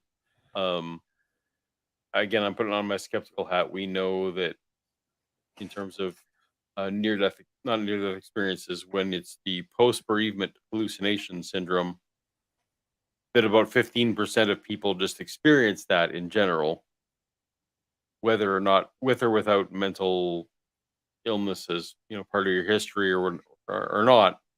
Yeah, you made your story worse, my friend. Yeah, I could feel it. Yeah. But it just assures me that she's somewhere on the other side waiting for us, and we're going to be with her someday. There is no and question of course, about if it, sir. I like if you or another like good friend of mine came when you're I know your mother's in terminal cancer and is currently dying, and you're like, yeah, I saw my mother, talk to me in class and be like, oh yeah, wow, that's great. I'm not going to say no, dude. No. Yeah, your mother's not reaching out to you. That's right. Like, I'm not a monster. You're going to be like, oh wow, that's amazing, kind of thing, right? And yeah. I'm not a monster, but if you come to me and tell me, yeah, my mom reached out to me, but she's not dead, and then the next night again, I feel like my mom was around me. She died? No, not yet. Yeah. Like if you several nights in a row that happens, and then on the fifth night you're like, well, now she did die. Yeah, like that's maybe. Yeah, it sounds like you really miss your mom. Yeah, it's like you're crying wolf here. Thank you for the story, and there is no question about it. How many of those do you have to hear before you begin to conclude that this is real, that this life is? The answer, my friend, is blowing in the wind. Yep. How many ghost stories must a man hear? Not the end. We don't know what lays on the other side. There's no way to know that. But there's something. It's not a complete ending. It's not a great blank. There's no way to know it, but it's something. That's my problem. Mm-hmm. It's like either there's no way to know it, or it's something. Those are not combined. Not a dead-end street. There's something that goes on after this life. And how many of those stories do you have to hear before you begin to understand it is true? 3 licks. East of the Rockies, you're on. 3. It's 3? How many licks does it take? I'll have to give this never look. No, the answer, my friend. How many roads must a man walk down? 47. The answer, my friend, is blowing in the wind. Yeah. On the air. Hi. Hello, Art. Hi. This one is I've heard about the ghost track all through my life, and I've never been out there. I've heard several people that go out there. My daughter and my boyfriend, they went out there about I don't. Wait a minute. Where is out there, and what are ghost tracks? Okay. San Antonio, deep South San Antonio off of South Crescent Street. You might be familiar with it since you were down here for basic training. Well, you're right, I was. But that was sort of like a hell on earth, as I recall it. Okay. All right, they're called the ghost tracks. I did not peg Art as someone who's in the military. How did I miss that? I believe it was the Air Force. I might be wrong about that. Interesting. But yes, he was.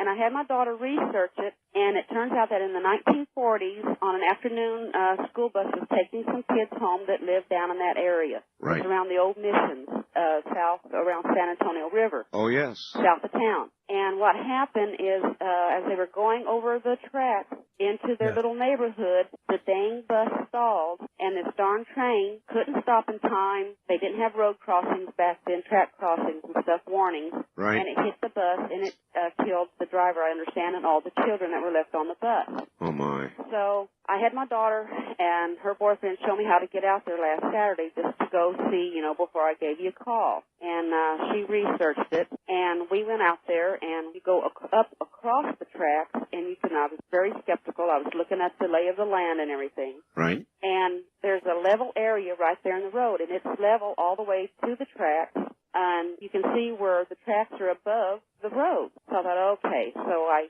parked 30 foot away from the tracks, put my truck in neutral, and nothing happened. I said, about that time I pulled away, and I said, look, what's going on? Nothing's happening. At that time, my truck...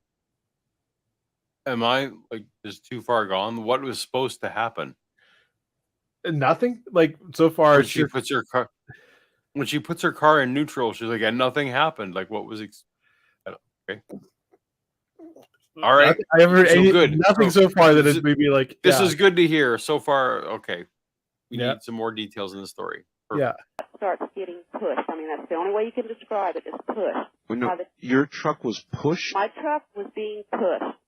I'm sitting on level ground on the street. And the next thing I know, my truck is being pushed, and by the time we reach the track, now this is only a little 30-foot distance, I'm going at a pretty good clip, about 15 miles an hour, 20 miles an hour, and I'm wanting to put on my brakes. He says, no, don't put on your brakes. They say if you put on your brakes, that your windshield shatters. Well, I didn't want to go into the expense of buying a windshield for this. What? What's happening here? I mean, okay, the part where... Okay, so she was 30 feet away from a railway crossing. Yeah. She put her car in neutral. Yeah. She started going... She accelerated in that 30 feet to 15 miles an hour. Yeah. That is pretty fast. It is pretty fast. Over 30 feet? Yeah. That's pretty good. It's pretty good acceleration if it's accurate. Yeah. And nothing happened.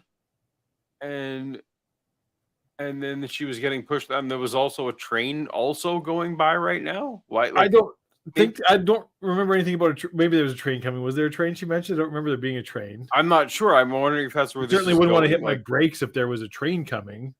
Also, I think just if a train is coming, I wouldn't put my car in neutral. 30 feet away from it. Also, stepping on your brakes doesn't make your windshield explode. I'm not too sure what that. Right. Yeah. So then the windshield. I felt like my windshield was going to explode. What?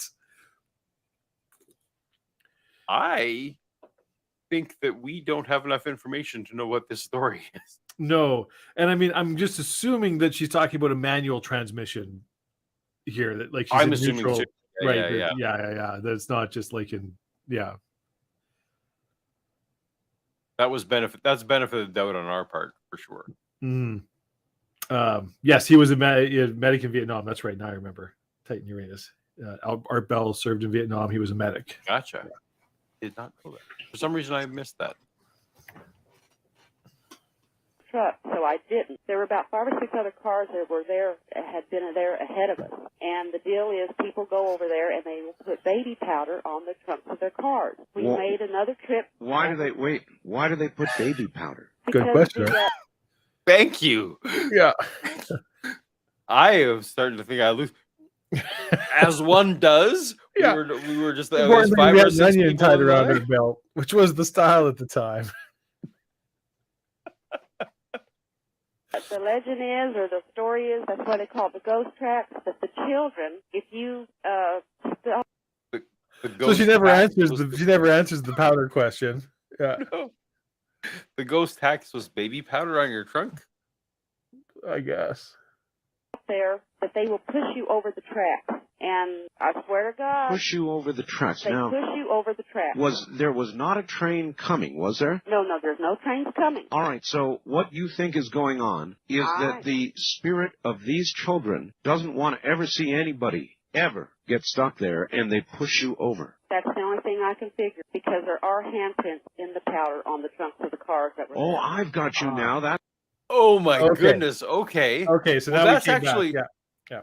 Okay, but that's actually fair enough. That's actually a scientific experiment. Mm-hmm. Like, that's actually not bad. If the hypothesis is that there's dead babies pushing your car out of the way. Children, Paul, not babies. Let's not be needlessly graphic. This isn't clickbait. Let's not be needlessly condescending. If there are dead children who are pushing your car off of the railway tracks, or onto the... Frankly, it sounds like these are helpful ghosts. These are good ghosts. These are helpful ghosts they're trying to make sure you're not in danger, so they're pushing you past. But it sounds like they're pushing them onto the tracks. Am I wrong? Well, so see, you park in front of the tracks and they're pushing you, but when you get to the tracks, you're going apparently 15 or 20 miles an hour, so you will quickly be past the tracks and gone. I don't think we can rule out the fact that these are malicious children. Who it possibly is that if there was certainly a train there, that would kill you. Right. Yes. I don't think we can rule this out. Yeah. But fine. Let's go with benevolent ghost dead children. Mm-hmm. I like this baby powder on the trunk idea. Yeah. That's actually not bad. If there is a known spot where it's like, if you park here and put your vehicle in neutral, you will get pushed. And that's this is a thing that always happens here, right? That's like a lot of ghost stories. So there you go. So you put baby powder on the trunk to try and and then you would get. Now in modern days, we would say, well, hey, like let's take photos of the handprints, and we can maybe even maybe there's enough detail even to fingerprint them or that kind of thing. Like, this is actually not. Bradley Gibbons says this is a common story in a lot of small towns. And I've actually heard some small town ghost stories from around Saskatchewan, Alberta. I haven't heard that particular one of ghosts pushing cars away from railroad tracks or towards. Anyway, I want to just whoever this caller is, like, marks for actually attempting to make a way that like, hey, we're attempting to come up with. Also, thank you, Bradley, for the super chat. But yes, thank you, Bradley. Appreciate as always. Salute. Okay, let's now I'm actually curious about the scientific method here in the ghost stories. We were talking about earlier, Dave, like predictions you could make. So that's an actual prediction. Like, oh yeah, if a child ghost was pushing my car, they would be leaving marks. This is great. That's why the powder, and you see handprints there. Right, yes, sir. And they're small handprints. There were kindergarten to high school kids that want to understand on the bus. They're not large adult handprints that, somebody might have just stuck on there. There are small ones to, larger handprints. How did you have the guts to try it? Just because everybody has and nobody's ever been harmed. There was 5 or 6 cars in line, apparently. There's not a lot to do in this town, I'm guessing. No. The thing is, they're not harmful ghosts. They're like looking out for your welfare, your benefits. I understand. And it's really creepy. I thought, okay, yeah, sure, but I've heard about it all these years. We went into the neighborhood. They had named the streets after the children that were killed on the bus. Shane, Bobby Allen, Cindy Sue, Nancy Carroll, Laura Lee, and Ricky Otis. And then there's some more children further up in the neighborhood, but I just didn't want to... That's a remarkable story. Yeah, well, that really is. It's in the history books. From what I understand, my mother had seen a couple of programs since this was... Did we get confirmation that there was handprints in her vehicle? Yeah. Because I think for me to consider this to be a remarkable story, I would need that closure that is like, well, I put the powder on my trunk and there were child prints. I mean, I'm going to say yes. It's certainly, we got the impression. Don't ruin this special moment, Paul. Uh-oh. Well, apparently someone's debunked it, Dave. So anything that's debunked. If you can trust that. is debunked. It's they're in the pocket of Big Ghostbuster. Right. Halloween week. Wait, wouldn't Big Ghostbuster want there to be ghosts? Because then you pick. Yeah. Well, this is what I was trying to think. So they're in so it's not Big Pharma, it's Big Naturalist. So it's there's the naturalist lobby, the big anti-supernatural lobby, well funded. I don't know who's your buddy. I feel like it could be worse. There's probably some really nice views. But kids, I assume that the kid ghost is no stronger than an actual kid. Like it's like you could be that poor son of a bitch pushing the boulder up the you could be. You're right. Is that the one? Yeah, there's a lot of worse things than just pushing cars. Because there's going to be a lot of time you just basically are free to do what you want. I suppose, but even so, like if you're one of these kids, you're like, oh man, there's 6. Like the lady said, there's 5 or 6 cars in a row. It's literally like now they're trying to can we keep the lid on this? Like, do I really need to needlessly be pushing 6 cars this afternoon? I'm just a kid. Push one of them back into the other cars and then see how many show up tomorrow. That's right. This is why again, my hypothesis is these are not benevolent children. They are actually hoping that eventually a train will come by on one of the times they push one of these cars into the. They're just bad at, Well, it's they can't control. Beyond their control when trains are there, I guess, right? Yeah. Right. And when there's an actual train there, people don't just put their car in neutral and leave it because they're not stupid. Right. Because everyone knows the ghost will get you. Damned if you do, damned if you don't. These poor kids. Poor kids. Yep. So I guess Hoosier's right. Bad deal for them. Mm-hmm. As shown on TV, locally, and also on some nationwide news. Well, I really appreciate your telling us the story. San Antonio has a very rich old history, so I am not surprised. Yeah. Thank you very much. You're welcome. Take care. Now, there's a good one. That's a good one. With little handprints on the back of the cars. It kind of makes you wonder, doesn't it, about the nature of life after death? I mean, if that was a real thing and some scientist actually came in, like some peer-reviewed study came in to actually do controlled research on that, that is an avenue they could take. Like that is an actual study that I feel like someone could do. So, kudos. Yeah, and they did do it in San Antonio, Paul, and there were handprints. In 1996. So if I go on to Google Scholar. Explain that, half skull. You can't. Ghosts. I like how half skull is not like somehow you phrase it in such a way that it's I mean it is derogatory either way, but it's not like that that I get credit for being scary for being half a skull. It's like, no, only a full skull is scary. Yeah. You're like you got good job on 50% scary, 50%. My friend, but we'll Hey, cool. You know what you get for 50%? A D-. Right. We move you on to the 50% is what you get when the teacher does not want to deal with you next year.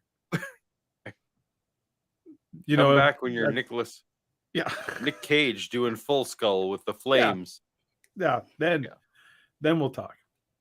Then we'll talk about that substance. As we were in life, young or old, why we remain, it should have you asking questions of yourself. West of the Rockies, you're on the air. Hello. Hello, Art. How you doing today? I'm fine. I'm Terry out of Kapolei, Hawaii. Oh, Hawaii. Hi, Terry. I got a story. It's not quite as sweet as the last one was, but it's kind of demonic, I guess you could say.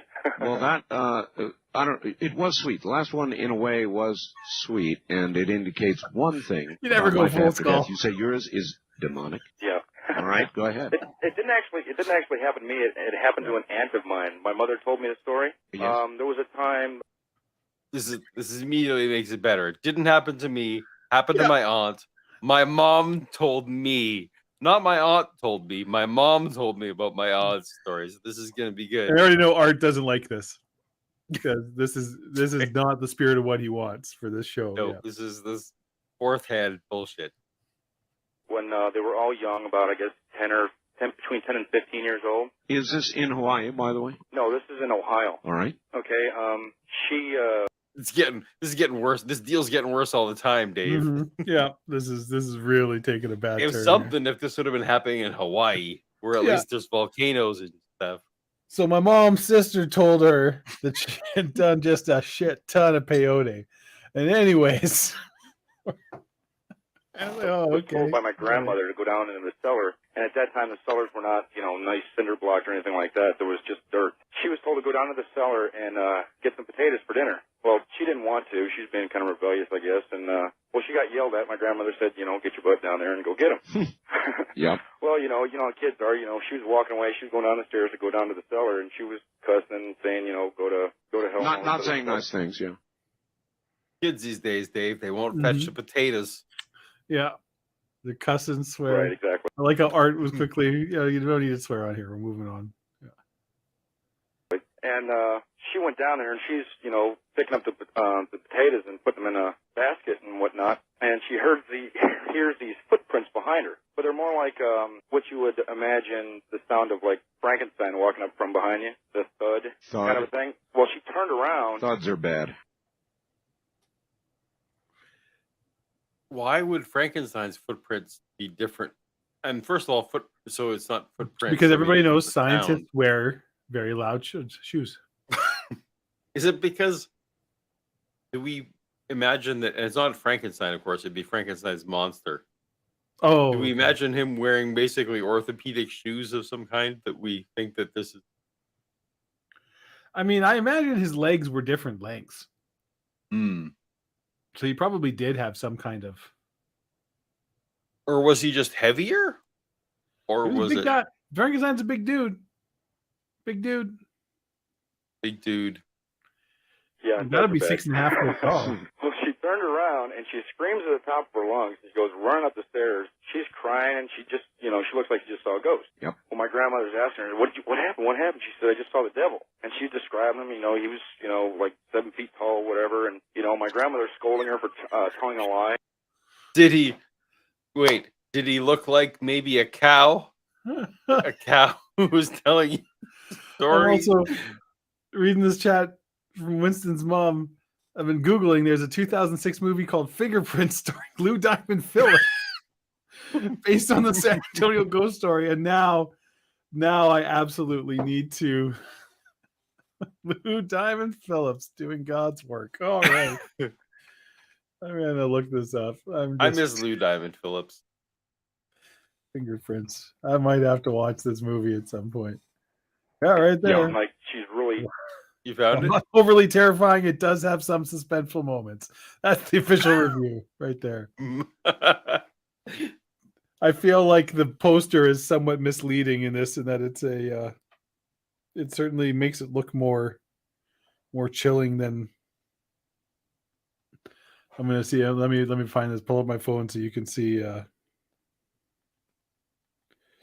poster for this movie. You've brought the show to a crawl, Dave. Oh, hold on. Let me. Where are you? Can you see me here? Fingerprints. Yeah. Oh my goodness. But all of the reviews state that this is not a scary movie. This is not. It's like a little suspenseful. Oh, I see. Because the ghosts are pushing cars of the trail, like it's this San Antonio. Oh, so it is. It's the story okay, so this is the same premise. Yeah. So it's the baking. Okay. It's the baby powder with the fingerprints referred to the baking powder okay. in the car. Yeah. So, but that's just the creepiest little girl ghost image we could possibly find for the that's the Lou Diamond Films movie, is the San Antonio Ghost. So that's why I'm like, okay, well now I maybe have to actually. Well, I'm in. Yeah, let's do it. We'll have to find it. Probably it's on VHS somewhere. Very adamant about this, and she said, he was half goat, he had hooves and all this other stuff. Oh my! They said, okay, well, so they went downstairs to look. They? My grandmother and my grandfather went downstairs to look. Excuse me, and in the dirt. If he was in sync, if the grandfather is somehow in sync, he'd be saying the things that the cow is saying. Yeah. Then I'm going to be freaked out because that'll be the same as the last. And the cellar were hoof prints. Really? This really gets weird. Uh-huh. You could see the hoof prints, they just kind of start, like right, they start at the wall and they kind of go up right to where she was standing. They turn back around and go right back into the same corner. And there was like half a hoof print between the wall and the dirt. It was like half was there and half was inside the wall. Oh, no. So whatever this was, it hoofed its way right through the wall. Oh, man, that'd be it for me. Yeah, I think so. Art, you gotta bail. You gotta bail, Art. This is... Yeah, so did the cow go through the wall like Coyote Roadrunner style, where it left like a hole? Or was this like Jesus style, where Jesus was like, after he was dead, he was just going through, he didn't care about doors. Like, forget doors. I'm just walking through any wall I want. Well, Paul, the set of hoof prints is where the cow was carrying you. Think about it. Changed my life, man. Changed my life. Yeah. That's an incredible story. It was pretty bizarre. By the way, I hope to hear during the night, but there are some very good ghost stories. By incredible, we mean not credible. That's what we mean. Yeah. Okay. That have and always will be part of Hawaii. Yeah. It's a very eerie place, but that story... No, this story didn't happen in Hawaii. He said it happened in Ohio or something. Yeah. But I was just saying there's good ghost stories in Hawaii. Oh, yeah. I agree. Yeah. I agree. There potentially could be cool stories in Hawaii, set in Hawaii. But no, my mom's sister told me not this story directly, but third hand. That was a good one, sir. Thank you. You have a good day, Art. All right. Hoof marks in the basement. I don't think so. Hoof marks, and then a half hoof mark right at the basement wall. Are you still drinking tap water? Well, No. You deserve better than that. Your body is 75% water. Your brain... I probably should. I probably should have some tap water about now. Like, that would probably be... Rum is like half water. I actually, my drink is almost gone. I need to either refill or be done. Well, this might be time to... What's that, bud? After this drink is done, maybe that would be a good time. Maybe that'd be a good time. All right. Like what? Big hives of bees stinging people, and just that was one of the things that I read. Yes, I believe you, sir, and I believe... The bees are back. The bees are back, so we are getting some recurrence in the story. The bee witch has returned. In a kind of a magic, which witchcraft really is, at least the form you're talking about. Sure. And I believe there are curses. I believe it is possible to affect people. One person's mind can indeed affect another in a negative way. We talked about that the other night with Brad Steiger, and he said, absolutely, absolutely. So there are people who practice and play with that power. It is dark stuff indeed. East of the Rockies, you're on the air.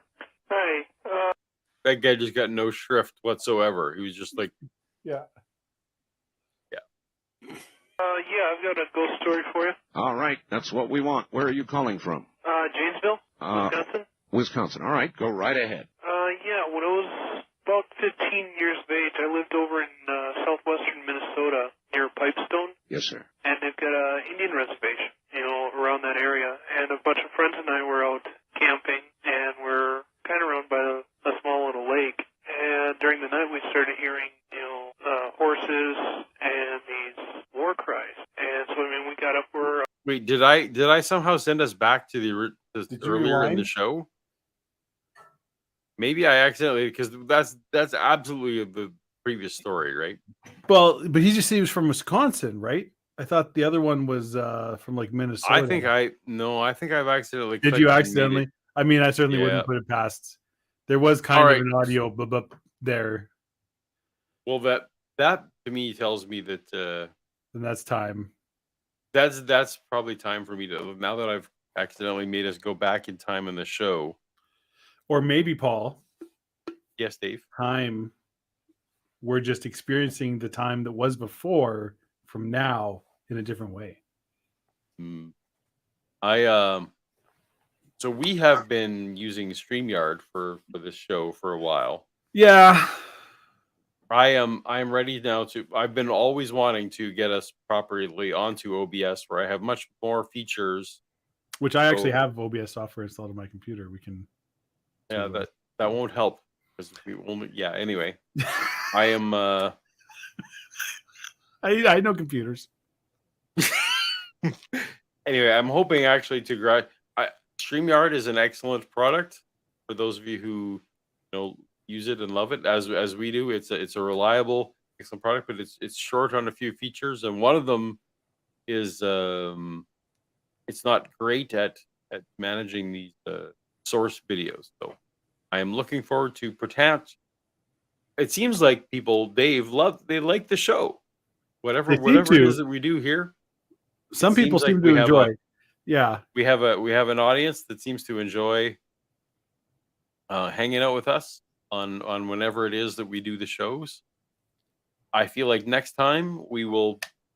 This was an act. I love the spooktacular of the ghost things. I think we'll probably return to some religious themed stuff. If episodes.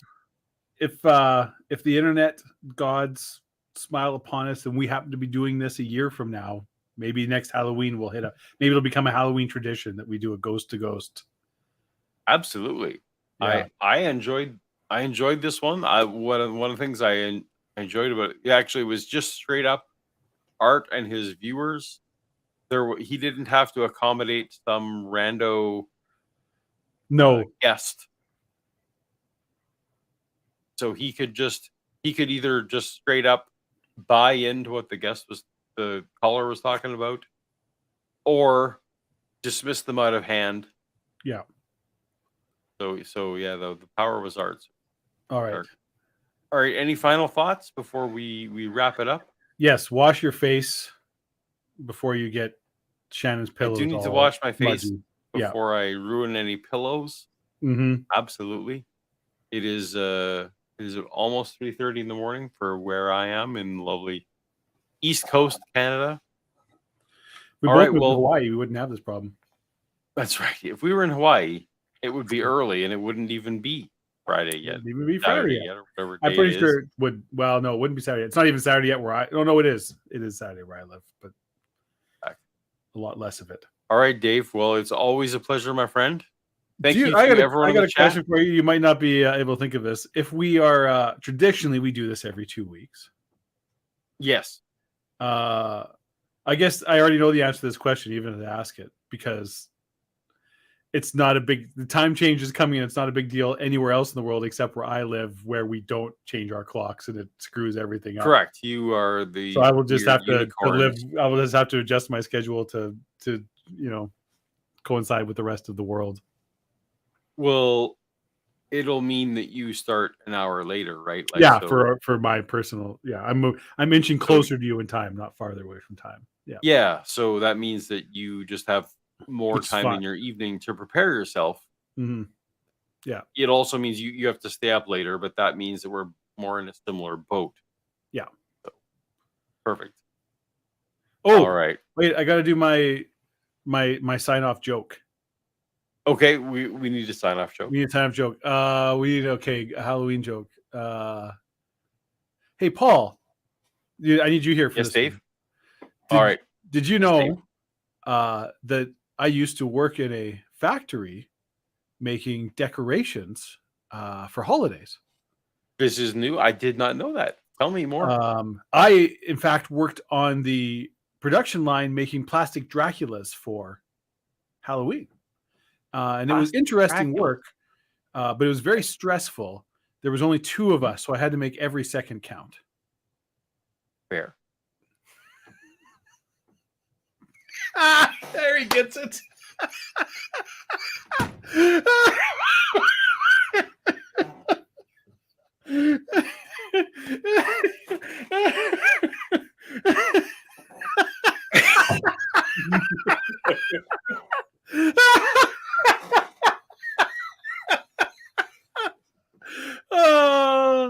Yeah. All right. Well, that was worth it. Whatever we've been through, the 3 hours of ghost stories that were not ghost stories. Okay. I salute you, my friend. This is why Yeah. You are the best. Why you put up You're with the my master. shenanigans. All right. Why we put up with your shenanigans. Thank you so much for All right, joining everyone. us, everybody. We had a wonderful time. I hope you did as well. Paul, always a pleasure. Until next time. Till next time. Later.